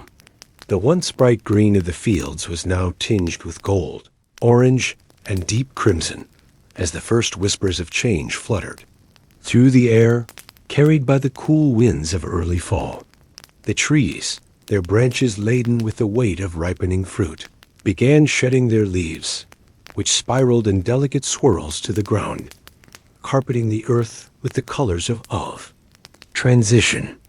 The fields that had been so lush and full in the spring were now being harvested, the bounty of summer's work spilling into baskets and wagons, ready for storage to sustain the village through the coming cold months. The air smelled of earth, damp wood, and the sweet, almost intoxicating fragrance of apples and grapes, heavy with the promise of sustenance. As the villagers worked diligently in the fields, the rhythmic sound of sickles cutting through wheat and the soft chatter of children gathering fallen fruit filled the once quiet air, now filled with the hum of preparations. Each passing day brought them closer to the time of rest and renewal, when the chill of winter would settle in, blanketing the village in a deep quiet. But there was a sense that the change in the season was not just in the air, not just in the rustle of leaves, and the first frost on the morning grass. Something larger was at play, a shift in the rhythms of life that extended beyond the boundaries of the village. The horizon, though still distant, seemed to carry the whispers of something new, a distant hum of change that was felt more than heard. Even the winds, which once carried the light, playful breezes of summer, now held a deeper, more mysterious pull, as though they had crossed oceans, bringing with them stories from afar. The world outside the village was beginning to stir, and, though the villagers had lived in relative peace, their lives unchanged by the broader world, there were signs, small, almost imperceptible, that the winds were shifting. Farmers talked less about the crops and more about the weather patterns. Traders exchanged rumors of distant lands in the marketplace, and children asked questions about things they had never heard before. Strange customs, foreign kings, and lands beyond the mountains. The village, in its gentle routine, was beginning to stir, albeit subtly. Every year, the arrival of autumn brought with it a sense of introspection, a natural pause as the harvest came in and families settled in for the winter months. But this year, there was a tension beneath the surface, a quiet expectation in the air. The old traditions that had bound the villagers together, the familiar rhythms of life that had seen them through many winters and summers, were beginning to feel distant, as though the winds were carrying them further away. And with that distance came the uncertainty of what lay ahead. The villagers could feel it in the coolness of the air, in the way the leaves seemed to tremble with anticipation, as if the world was on the brink of something unknown. Yet for all the signs of change, the village remained unchanged at its core. The hearth fires still burned bright, the home stood strong and secure, and the families gathered together in the evenings to share stories and meals. The rhythms of their days, slow and steady, did not yet reflect the shifting winds outside. The harvest continued, the chores were completed, and the seasons rolled forward with the quiet inevitability they always had. But beneath it all, the wind carried a whisper one that promised that the world would soon be different, that the village would not remain untouched by the winds of change for long. It was a subtle reminder that time was always moving, that nothing stays the same forever, and that no matter how peaceful a place may seem, there are always forces beyond its control. As the first frost crept in and the days grew shorter, the villagers couldn't shake the feeling that something was coming, a change that, once begun, would carry them all forward in its wake. But for now, they focused on the harvest, on the tasks at hand, and on the simple pleasures of autumn gathering around the fire, telling stories and savoring the bounty of the season. The winds of change may have been stirring, but for the moment, they were content to wait as time flowed, slowly carrying them gently toward whatever was to come.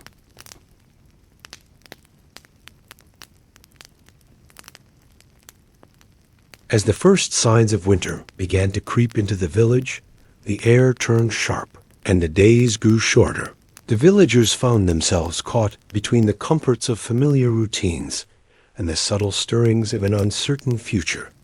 The harvest had been bountiful, and the homes were stocked with provisions. But there was an undercurrent of unease, a quiet unease that rippled through conversations and glances exchanged over the hearth. The old certainties, the rhythms that had governed their lives for generations, seemed somehow less solid, as though the ground beneath their feet was shifting just slightly, imperceptibly. The once familiar sounds of the village children's laughter, the rhythmic clinking of tools, the low hum of conversation, were now tinged with an unfamiliar tension. It was as though something, though still invisible, had begun to unravel. At the edges of their world, the winds, which had previously carried only the whispers of autumn, now seemed to carry something more, an intangible, unsettling energy that rippled through the village's peaceful cocoon. It was felt most acutely at the edges of the village, near the great oak trees, where the wind rustled through the bare branches like a warning, as if nature itself had sensed the subtle shift and was trying to convey it. The quiet murmurs about change, about things beyond the village's borders, had begun to gain traction, though they were still only whispers. Elderly villagers, who had seen so many seasons come and go, began to speak in hushed tones of the past, their memories like half-remembered dreams of times when the world beyond had seemed a distant, almost mythical place. But now that distance had shrunk. The village had always felt like a self-contained world, where everything they needed was within reach, where the rhythms of nature and community dictated the flow of life. But now, those rhythms felt disrupted, as though the invisible threads that bound their way of life were being tugged, ever so slightly, from the outside. It was most apparent at the market, where the usual exchanges of goods were now punctuated with questions, the traders' usual chatter replaced with quiet, knowing looks. The villagers were still uncertain of what was happening, but it was clear that something larger was at play. The air was no longer filled with the sounds of gossip and small talk, but with speculation, as if everyone was waiting for something to happen, but none of them could quite name it. The once distant horizon now seemed closer, as though the world beyond the village was no longer an abstract idea, but a real, tangible force that could no longer be ignored. Rumors had begun to spread about strange happenings in neighboring villages, about distant lands that were changing, and about the rise of powers that threatened to upset the established order. Though no one knew the full details, the stories were enough to cast a shadow over the village, enough to make the familiar seem uncertain. The fires that had once been a source of warmth and comfort now seemed to flicker with an odd urgency, casting longer shadows across the hearths, as though the very walls of the homes had become more fragile. Yet, for all the unease that was growing in the village, life continued, albeit in a subdued, almost cautious manner. The women still spun their wool, the men still repaired the fences, and the children still played, though their laughter now sounded quieter, as though even they sensed the change in the air. The nights grew colder, and the stars, sharp and brilliant against the darkened sky, seemed to hold their breath, as if awaiting the unfolding of a story whose ending had yet to be written. Within the homes, the villagers spoke of little else but the weather, the crops, and the impending winter. They filled their days with familiar tasks, knowing in the back of their minds that they could not ignore the feeling that something was coming. But there was no certainty, only the constant hum of unease. And as the village nestled down into the growing cold, the winds of change, quiet and insidious, continued to swirl at the edges of their world. The changes, though subtle, were undeniable. They could no longer ignore the fact that the outside world was creeping in, bringing with it the unknown, the uncertain, and the inevitable. The quiet unraveling had begun. No one knew what the future held, but they could feel it in the air, in the quiet tension that had replaced the steady rhythm of life they had known for so long.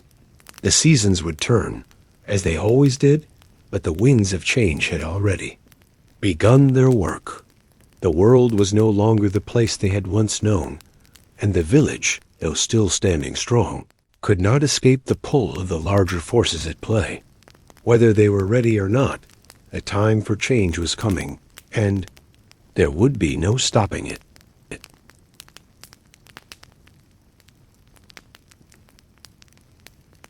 As the days drew closer to the heart of winter, the village seemed to hold its breath, waiting for something that none of its inhabitants could quite name. The rhythm of daily life, though still familiar, had taken on a strange and unsettling pace, as if the winds themselves had carried whispers of an approaching change that was not yet fully understood. The trees that once swayed with carefree abandon now stood still, their branches bare and reaching toward the sky, like skeletal hands begging for answers to questions that had yet to be posed. The frost, which had once been a welcome sign of winter's arrival, now clung to every surface with a biting tenacity, as though the cold itself was trying to encase the village in a layer of ice, locking it away from the world beyond. The roads that had once been busy with the steps of villagers were now quieter, their worn cobblestones slick with frost. As the people stayed indoors, huddled close to the warmth of the hearth, their conversations muted and their movements slow. It was as if the world had slowed down, suspended in time, as the village braced itself for something it was not prepared to face. The nights were longer, and the moon, sharp and full, cast its eerie light over the land, illuminating the paths and fields in a way that made them seem both familiar and foreign. The once gentle whispers of the wind had turned into low moans, like voices carried from far away, and the sound of the river, which had once been a soothing constant, was now a deep, rushing roar that echoed through the quiet village, as though it, too, was preparing for something unknown. Despite the growing unease, the villagers continued their routines, but their hearts were heavy, weighed down by the growing tension that they could not shake. The market was quieter than usual, with fewer goods traded and fewer faces in the crowd. The bakers and farmers exchanged words in hushed tones, their brows furrowed as they spoke of the distant lands and rumors of unrest that were beginning to circulate. It was not just the village that seemed to be changing. There were stories of other towns and villages far beyond, places that had once been secure, now on the brink of chaos, of shifting allegiances and power struggles that threatened to uproot everything. No one knew what to make of it all, but the whispers were becoming louder, harder to ignore. It was not only the external world that seemed to be shifting. Something deeper, something far more personal, was stirring within the hearts of the villagers. There was a growing sense of fear and uncertainty, a realization that the world they had known for so long might be slipping away beyond their control. The old certainties, the things that had always anchored them, like the land beneath their feet, the warmth of the hearth, and the rhythm of the seasons, were beginning to feel fragile, as if they could crumble at any moment, leaving the villagers adrift. The elders, who had always been the keepers of stories and traditions, now spoke less, their voices soft and uncertain, as though they, too, were waiting for something to happen, but unsure of what that something was. They sat in the corners of the village tavern, sipping their ale in silence, their eyes distant, as if they were trying to peer into a future that they could no longer fully see. It was not just the fear of the unknown that unsettled them. It was the sense that they were losing something, something vital, something irreplaceable that could never be regained. The villagers began to look to the horizon more often, as if hoping for a sign, a clue that might help them make sense of what was happening. The horizon, however, remained stubbornly blank, offering no answers, no clarity. The days passed, and the cold tightened its grip, but still nothing changed. The storm, whatever it was, continued to gather, unseen but felt by all. In the quiet of the homes, as the fires burned low and the wind howled outside, the villagers sat in the dark, their thoughts swirling in the silence. It was a storm of the soul, a storm of uncertainty and fear, a storm that could not be weathered with wood and fire alone. It was something deeper, something that could not be fixed by mere survival. For all the preparations and all the provisions, it could not prepare for the deep, existential storm that was brewing on the horizon. As the night stretched on, it became clear that the coming change, whatever it was inevitable. The village could feel it in their bones, in the very air they breathed. There was no stopping it. The only question was, what would they do when it arrived? Would they face it together, as they had always done, or would the storm divide them, tearing apart the bonds that had held them together for so long? The storm, it seemed, was more than just the winds and the cold. It was the unraveling of their world, the end of an era. And so, as the first snow began to fall, soft and silent, the villagers waited, each of them wondering if they were ready for what was to come. They were ready for winter, ready for the cold.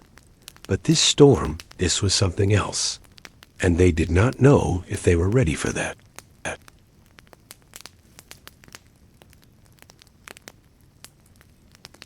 The days leading up to the approaching winter had an eerie stillness about them, one that seemed to permeate every corner of the village. Even the familiar sounds of the bustling market and the clattering of the blacksmith's hammer seemed muffled, as though the world was holding its breath in anticipation of something unspeakable. The sun, when it showed itself, was a weak and wan thing, barely strong enough to pierce the thickening clouds, casting a faint light on the village that barely seemed to touch the earth. The cold, too, had begun to creep in, silent at first, but now more insistent, like the first notes of a storm yet to arrive. The villagers, normally accustomed to the harsh winter winds that would sweep down from the mountains, found themselves watching the sky with a nervous anticipation that they could not explain. They spoke little of it, but everyone seemed to know that something was coming, something more than the usual bitter cold that the season would bring. There was a certain heaviness in the air, a sense that something momentous was being prepared, though no one could name what it was. The older folk, who had seen many winters come and go, spoke of the omen in whispers. Their eyes, usually filled with stories and wisdom, were clouded with uncertainty. Their words seemed to hang in the air like an unresolved nullity, as though they themselves were waiting for the first sign of a storm that could not be avoided. Yet for all the rumors, there was no tangible evidence of anything out of the ordinary. The trees still stood tall and proud, their branches bare but unbroken.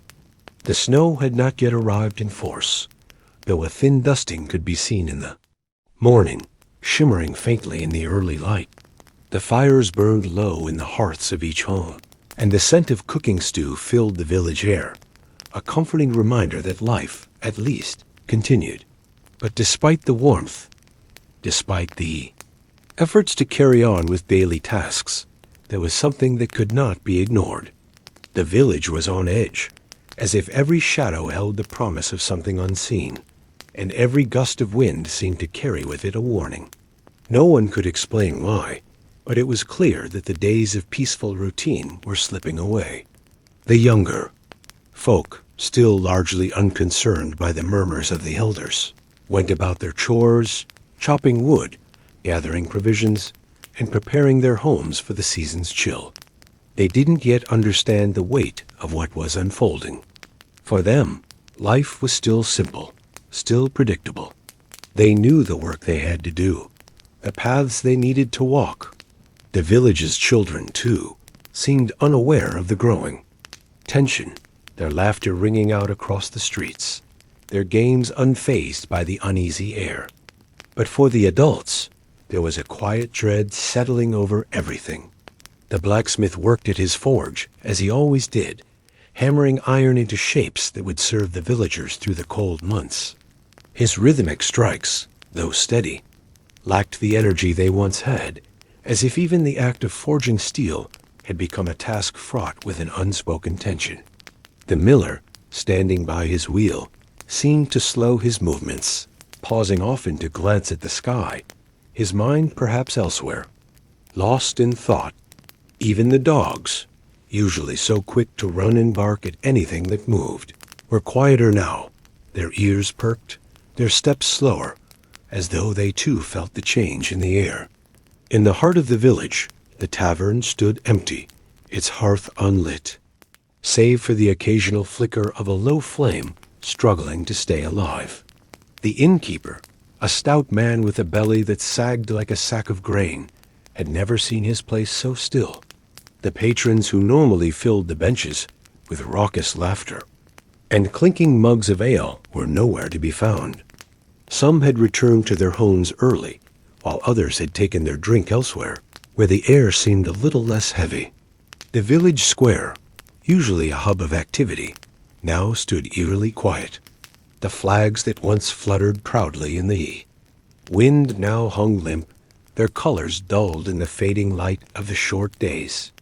The once chirping birds, which filled the trees with song, had retreated to unknown places, leaving the village to the silence that seemed to stretch on for eternity. No one dared speak of it aloud, but the truth was undeniable. Something was coming. The question, of course, was what? Was it a storm one of nature's unrelenting fury? Or was it something deeper, more insidious, something that no one could predict? The villagers gathered around their fires each night, speaking in low voices, their faces shadowed by the flickering light. They didn't want to admit it, but they could feel the weight of something coming, something that would alter the course of their lives forever. The cold was no longer just a seasonal threat. It had become a symbol of something larger. Perhaps it was the coldness of fate creeping into their bones, freezing their hearts. Or maybe it was a reminder of how fleeting and fragile life really was. Whatever it was, the villagers knew that nothing would be the same once it arrived.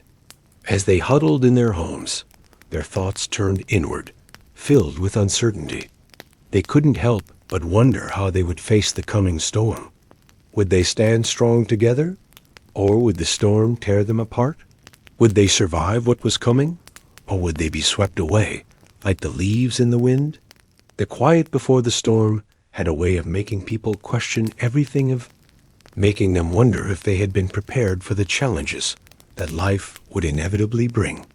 As the days continued to shorten and the winds began to shift, the villagers could do little more than wait and watch, hoping against hope that the storm they had all been anticipating would not come to pass. But deep down, they knew better. They had seen enough of life to understand that change, whether welcomed or feared, was always just around the corner. And when it came, there would be no turning back.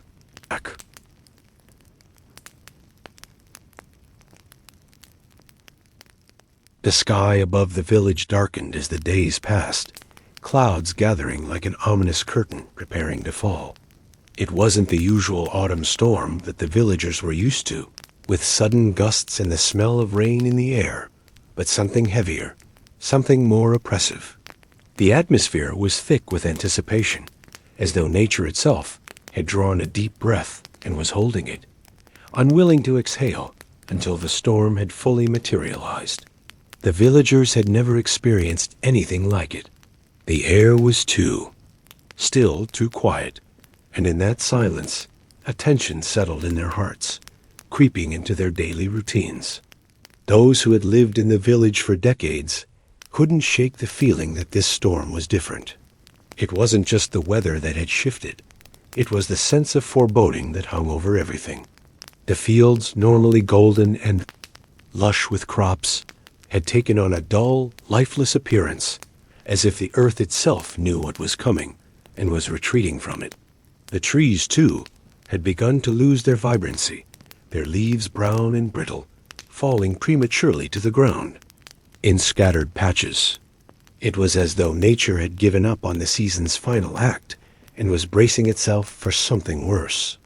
The village itself, usually full of life, had fallen into a strange silence, the usual clamor of daily tasks subdued by an unspoken understanding that something was on the horizon. People no longer laughed as they worked in the fields or shared stories at the market.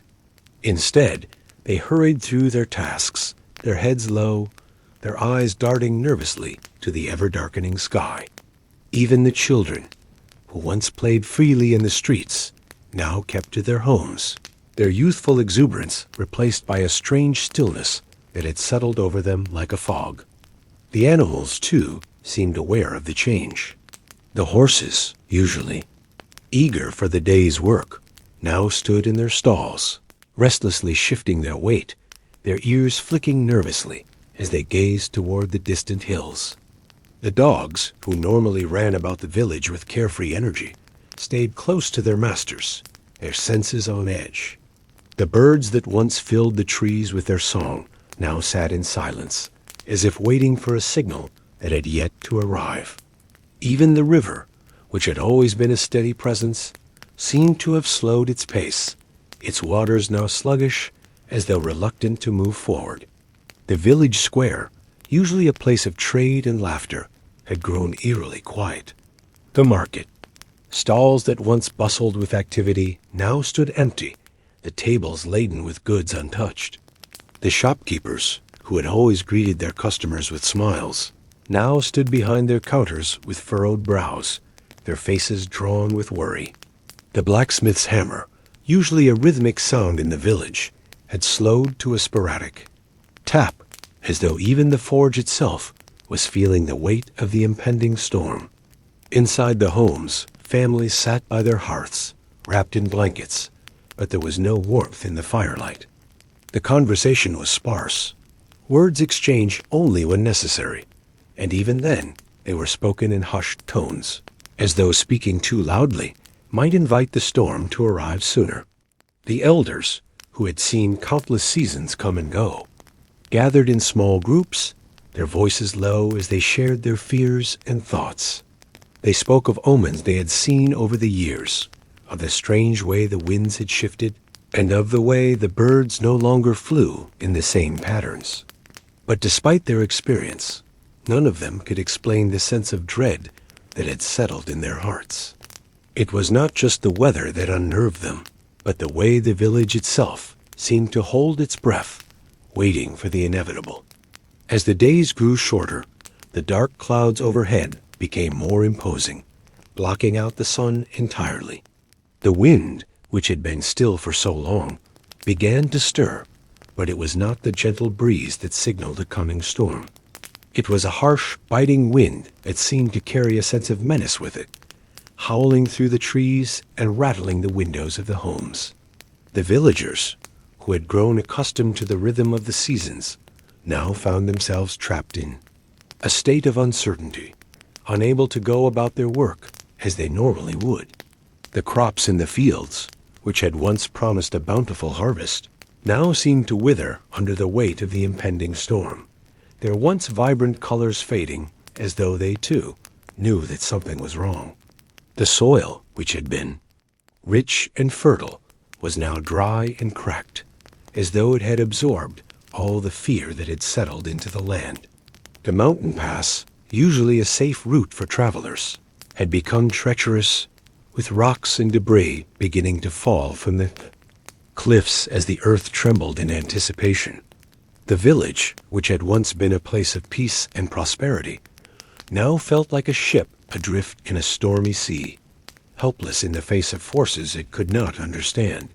The storm had not yet arrived, but its presence was undeniable, felt in the very air around them. And as the villagers waited, each of them was left to wonder how much longer they could hold on.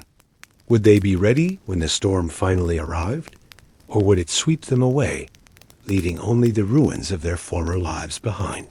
With every passing day, the pressure grew, the weight of the unknown pushing down on their shoulders, threatening to break them under its force. And still, the storm did not come, only the darkening sky and the shifting winds that carried the promise of something yet to come. The village stood on the edge of something terrible, and they knew, deep in their bones, that they would have to face it sooner or later. But how? None of them had an answer.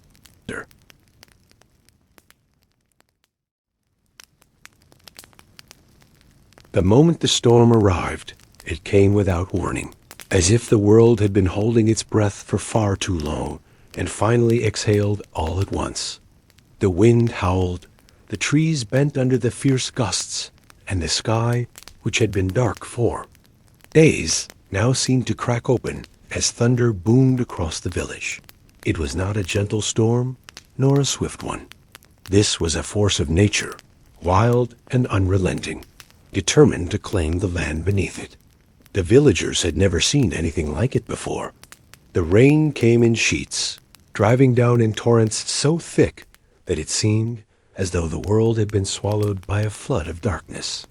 The streets were soon running with water, turning the cobblestones slick and treacherous, while the wind, like a living thing, tore at rooftops, sending debris flying through the air like projectiles. Windows that had been securely shut against the elements rattled in their frames, as though they too feared the storm's fury. The once quiet village, with its narrow streets and cozy cottages, now felt like an ancient battleground where nature itself had declared war. The river, which had flowed so steadily and calmly, began to rise with alarming speed, its surface churning and frothing as the rainwater flowed into it from the hills above.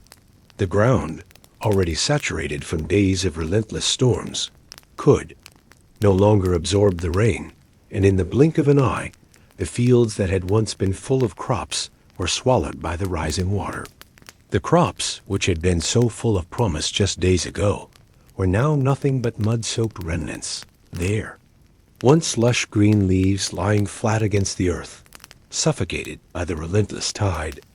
In the village square, where the market had been bustling with activity just hours before, the wooden stalls were now empty, their goods either washed away or ruined by the torrential downpour. The wind pushed against the doors and shutters of the homes, causing them to creak and groan under the pressure, while the heavy rain pounded against the stone walls like 1,000 tiny fists. Inside the cottages, families huddled together, their faces pale with fear as the storm raged outside. The hearths, which had once provided warmth and comfort, now seemed insignificant against the chaos of nature's wrath.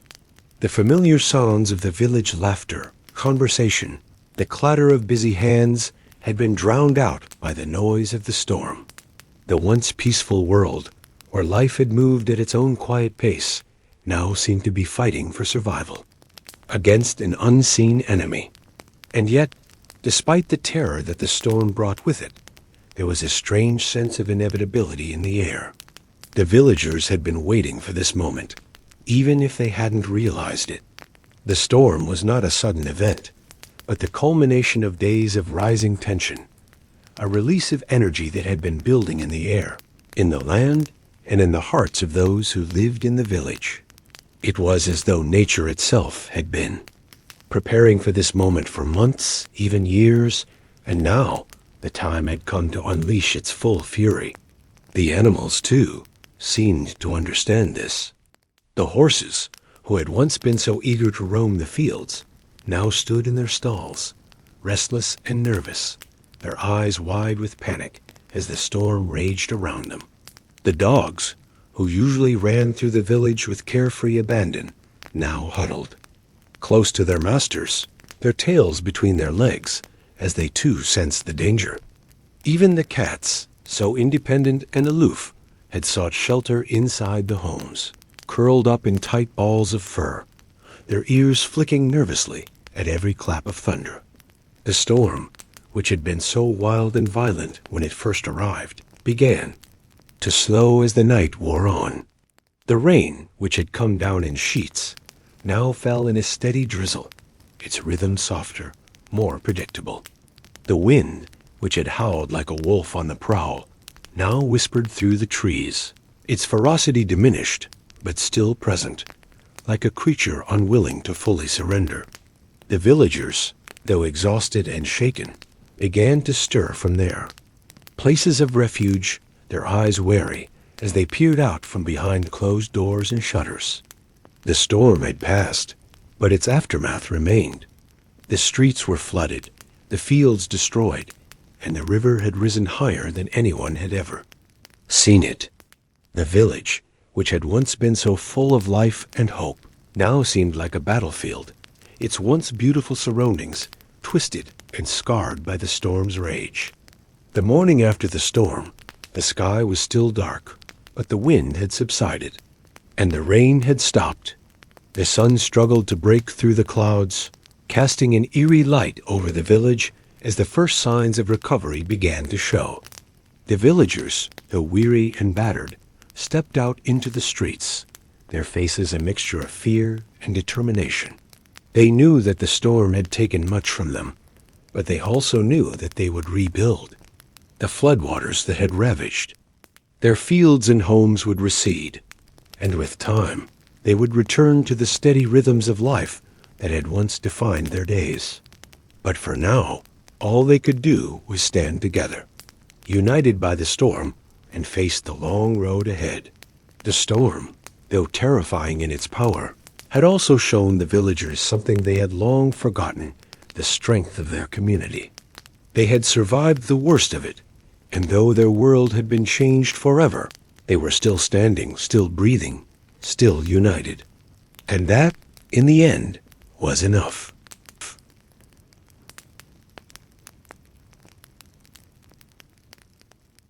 The morning after the storm was like a new beginning, though the village still bore the marks of the night's rage. The skies had cleared, but the remnants of the storm were everywhere. The air was thick with moisture, the earth damp and heavy, and the smell of fresh rain mixed with the earthy scent of wet stone and grass. The once vibrant fields, which had been teeming with crops, were now a patchwork of mud and water, the plants trampled by the floodwaters that had surged through them. The river, which had been so fierce, had calmed, its surface now a slow-moving reflection of the sky above. It was in this quiet aftermath that the villagers found themselves, standing in the wreckage of their former lives, unsure of what to do next, but driven by an instinct to rebuild, to restore the harmony that had been shattered. At first, there was a stillness, a moment of disbelief as they surveyed the damage, each person caught in their own thoughts. The buildings, though sturdy, had withstood the battering wind, but their rooftops were damaged, and some of the homes were flooded, their interiors drenched by the relentless rain. The market square, once bustling with life, now lay in ruins, the stalls torn apart, their goods lost to the wind and water. Yet despite the devastation, there was a quiet resolve. In the air, a sense of shared purpose that bound the villagers together as they emerged from their homes to assess the damage. They gathered in the square, their faces set with determination, the weight of the storm behind them, but the promise of recovery ahead. It was clear that the task would be monumental. The work to restore the fields, to fix the houses, to rebuild. The community was overwhelming, and yet, in that moment, there was no doubt in their minds that they would succeed. The spirit of unity that had always defined the village now became their driving force, each person taking on a task, no matter how small, with the knowledge that every action, every brick rebuilt, every seed replanted, was a step toward healing. The first to act were the farmers, who had lost everything in the flood. They were the lifeblood of the village, and without their crops, the future seemed uncertain. Yet they were the first to rise, heading out to survey the fields, to see how much could be salvaged. With their hands in the soil, they began the painstaking work of clearing away the mud and debris, planting what seeds could be saved, and preparing the land for a new season. They worked together, their backs bent, but their hearts strong, driven by the hope that life would return, that the land would once again yield its bounty. As they worked, the rest of the village rallied around them, offering help where they could. The carpenters and builders began to fix the damaged homes, patching roofs and mending walls, while the weavers and crafters worked together to salvage what they could from the remnants of the market stalls. The blacksmith, whose forge had been destroyed by the storm, set up a temporary station, melting down the metal to forge new tools for the rebuilding efforts. It was a slow process, each task taking longer than expected, but with each passing day, the village came back to life, its heart beginning to beat once more. There was something beautiful about the way the community came together, their individual losses woven into a collective effort that transformed the destruction into something stronger. The villagers were not just rebuilding their homes and fields. They were rebuilding their spirit, their connection to one another, and to the land that had nurtured them. As the weeks passed, the signs of recovery began to emerge. The first crops were replanted, the new homes began to take shape, and the market square was cleaned and cleared, ready for the return of life. The river, once a force of destruction, was now a reminder of the resilience of nature, and the villagers marveled at how quickly it had returned to its gentle flow. The storm had come like a beast, wild and untamed, but in its wake, the village found a new strength, a renewed sense of purpose. The people who had once feared the storm now stood tall, not because they had overcome nature, but because they had embraced it, they had worked with it, and they had rebuilt their world from the ashes of what had been. In the heart of the village, a large oak tree stood, its branches reaching high into the sky, a symbol of endurance and resilience. It had stood through countless seasons, its roots deep in the earth, and though the storm had shaken its branches, it remained firm, a testament to the village's own strength. The people gathered beneath it, their faces illuminated by the soft light of the setting sun, and they celebrated not just the rebirth of their land, but the rebirth of their community. The storm, though destructive, had reminded them of their unity, of the bond they shared, and of the power of their collective will. They had lost much, but they had gained so much more in the process, the understanding that together there was nothing they could not face. And as they sat together, sharing food and stories, their laughter filling the air, it was clear that the village had been transformed, not just by the storm, but by the way they had come together in its wake. The future was uncertain, but one thing was clear. The village had not just survived. It had thrived, and it would continue to thrive, because it was built on the foundations of love, community, and resilience. The storm had tested them, but in the end, it had only made them stronger.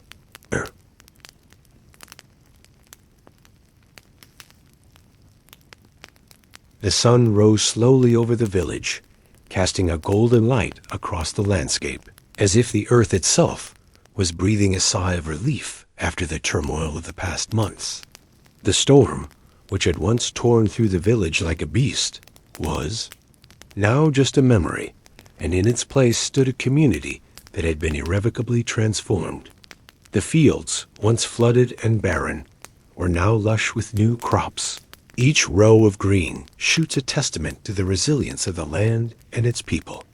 The houses, once damaged and broken, had been rebuilt stronger than before, their roofs sturdy and their walls standing firm against whatever might come next. The market square, now bustling with life, was a place of renewal, where the sound of laughter and the exchange of goods filled the air once more. It was harvest time, and the villagers had gathered to celebrate the fruits of their labor, not just the crops they had planted, but the strength they had cultivated within themselves. As they worked side by side in the fields, the sense of unity was palpable, a bond forged in the fires of adversity and now glowing brightly in the light of a new day. The village had come together, and together they would thrive. The farmers led the way, their hands deep in the soil, pulling up the ripened vegetables and gathering the grains that had grown tall and strong in the months since the storm. The air was thick with the scent of fresh produce, the earthy smell of the soil mixing with the sweetness of the ripening fruits.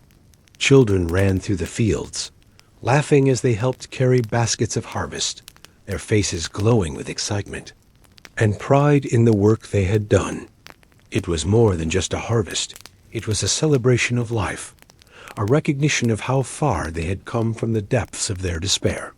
As the villagers worked, the community spirit was alive in every action, from the sharing of tools to the lending of hands. Neighbors helped each other, carrying the heavy load of the harvest together, just as they had carried each other through the dark days of the storm. It was clear that the village was not just rebuilding its homes and its fields, it was rebuilding its soul, weaving a new tapestry of connection, support, and hope. The blacksmith, whose forge had been silenced by the storm, was once again hard at work, shaping new tools for the community, his hammer ringing out with the same rhythmic precision that had marked his labor before the disaster. The weavers, whose looms had stood idle in the aftermath of the storm, now sat once again at their stations, their skilled hands moving swiftly as they wove new fabrics, each thread representing not just their craft, but the continuity of life. The children, no longer afraid of the shadows, had returned to their games, their laughter filling the air as they played on the very fields that had once been submerged, their joy a sign of the rebirth that had taken place. Even the animals seemed to share in the village's renewed spirit, the horses galloping through the pastures with energy that had been absent during the days of despair, and the cattle grazing contentedly on the grass that had grown strong in the wake of the storm's passing. As the day drew to a close, the village gathered in the square, the last rays of the sun painting the sky in shades of orange and pink. The harvest was over, but the work was far from done. There was still much to be done to ensure the future of the village, but in this moment, the villagers allowed themselves to rest, to savor the fruits of their labor, and to remember how far they had come. The mayor, standing at the front of the crowd, raised his hand in a gesture of gratitude and respect. "Today we celebrate," he said, his voice strong and clear. "We celebrate not just the harvest, but the strength, the courage, and the love that have brought us through the storm. We are here because of each other, because we refuse to give up, and because we believe in this village, in this community, and in the future we are building together." The crowd erupted in applause, their cheers echoing through the streets, a sound that filled the night air with a sense of triumph. The feast that followed was a celebration of everything the village had endured and overcome. Tables were laden with food, each dish a reflection of the hard work and care that had gone into preparing it. The bread, warm from the oven. The vegetables, freshly picked from the fields. The meats, roasted to perfection each bite, was a reminder of the abundance that had returned to the village. Music filled the air as the villagers danced, their movements a celebration of the freedom they had won through their perseverance. The night was long and filled with laughter, and though the storm had left its mark, it was clear that the village had emerged stronger than before. As the final hours of the celebration arrived, the villagers gathered together one last time, looking up at the stars that had watched over them through the darkest of nights. They were no longer just survivors. They were a community reborn, their hearts filled with hope for the future, knowing that as long as they stood together, there was nothing they could not face. And as the last song was sung and the last dance was danced, the village knew that it had endured, that it had grown, and that it would continue to thrive. The harvest had been good, but the true bounty lay in the bonds they had forged, in the strength they had found in one another, and in the unwavering belief that together they could face whatever the future held.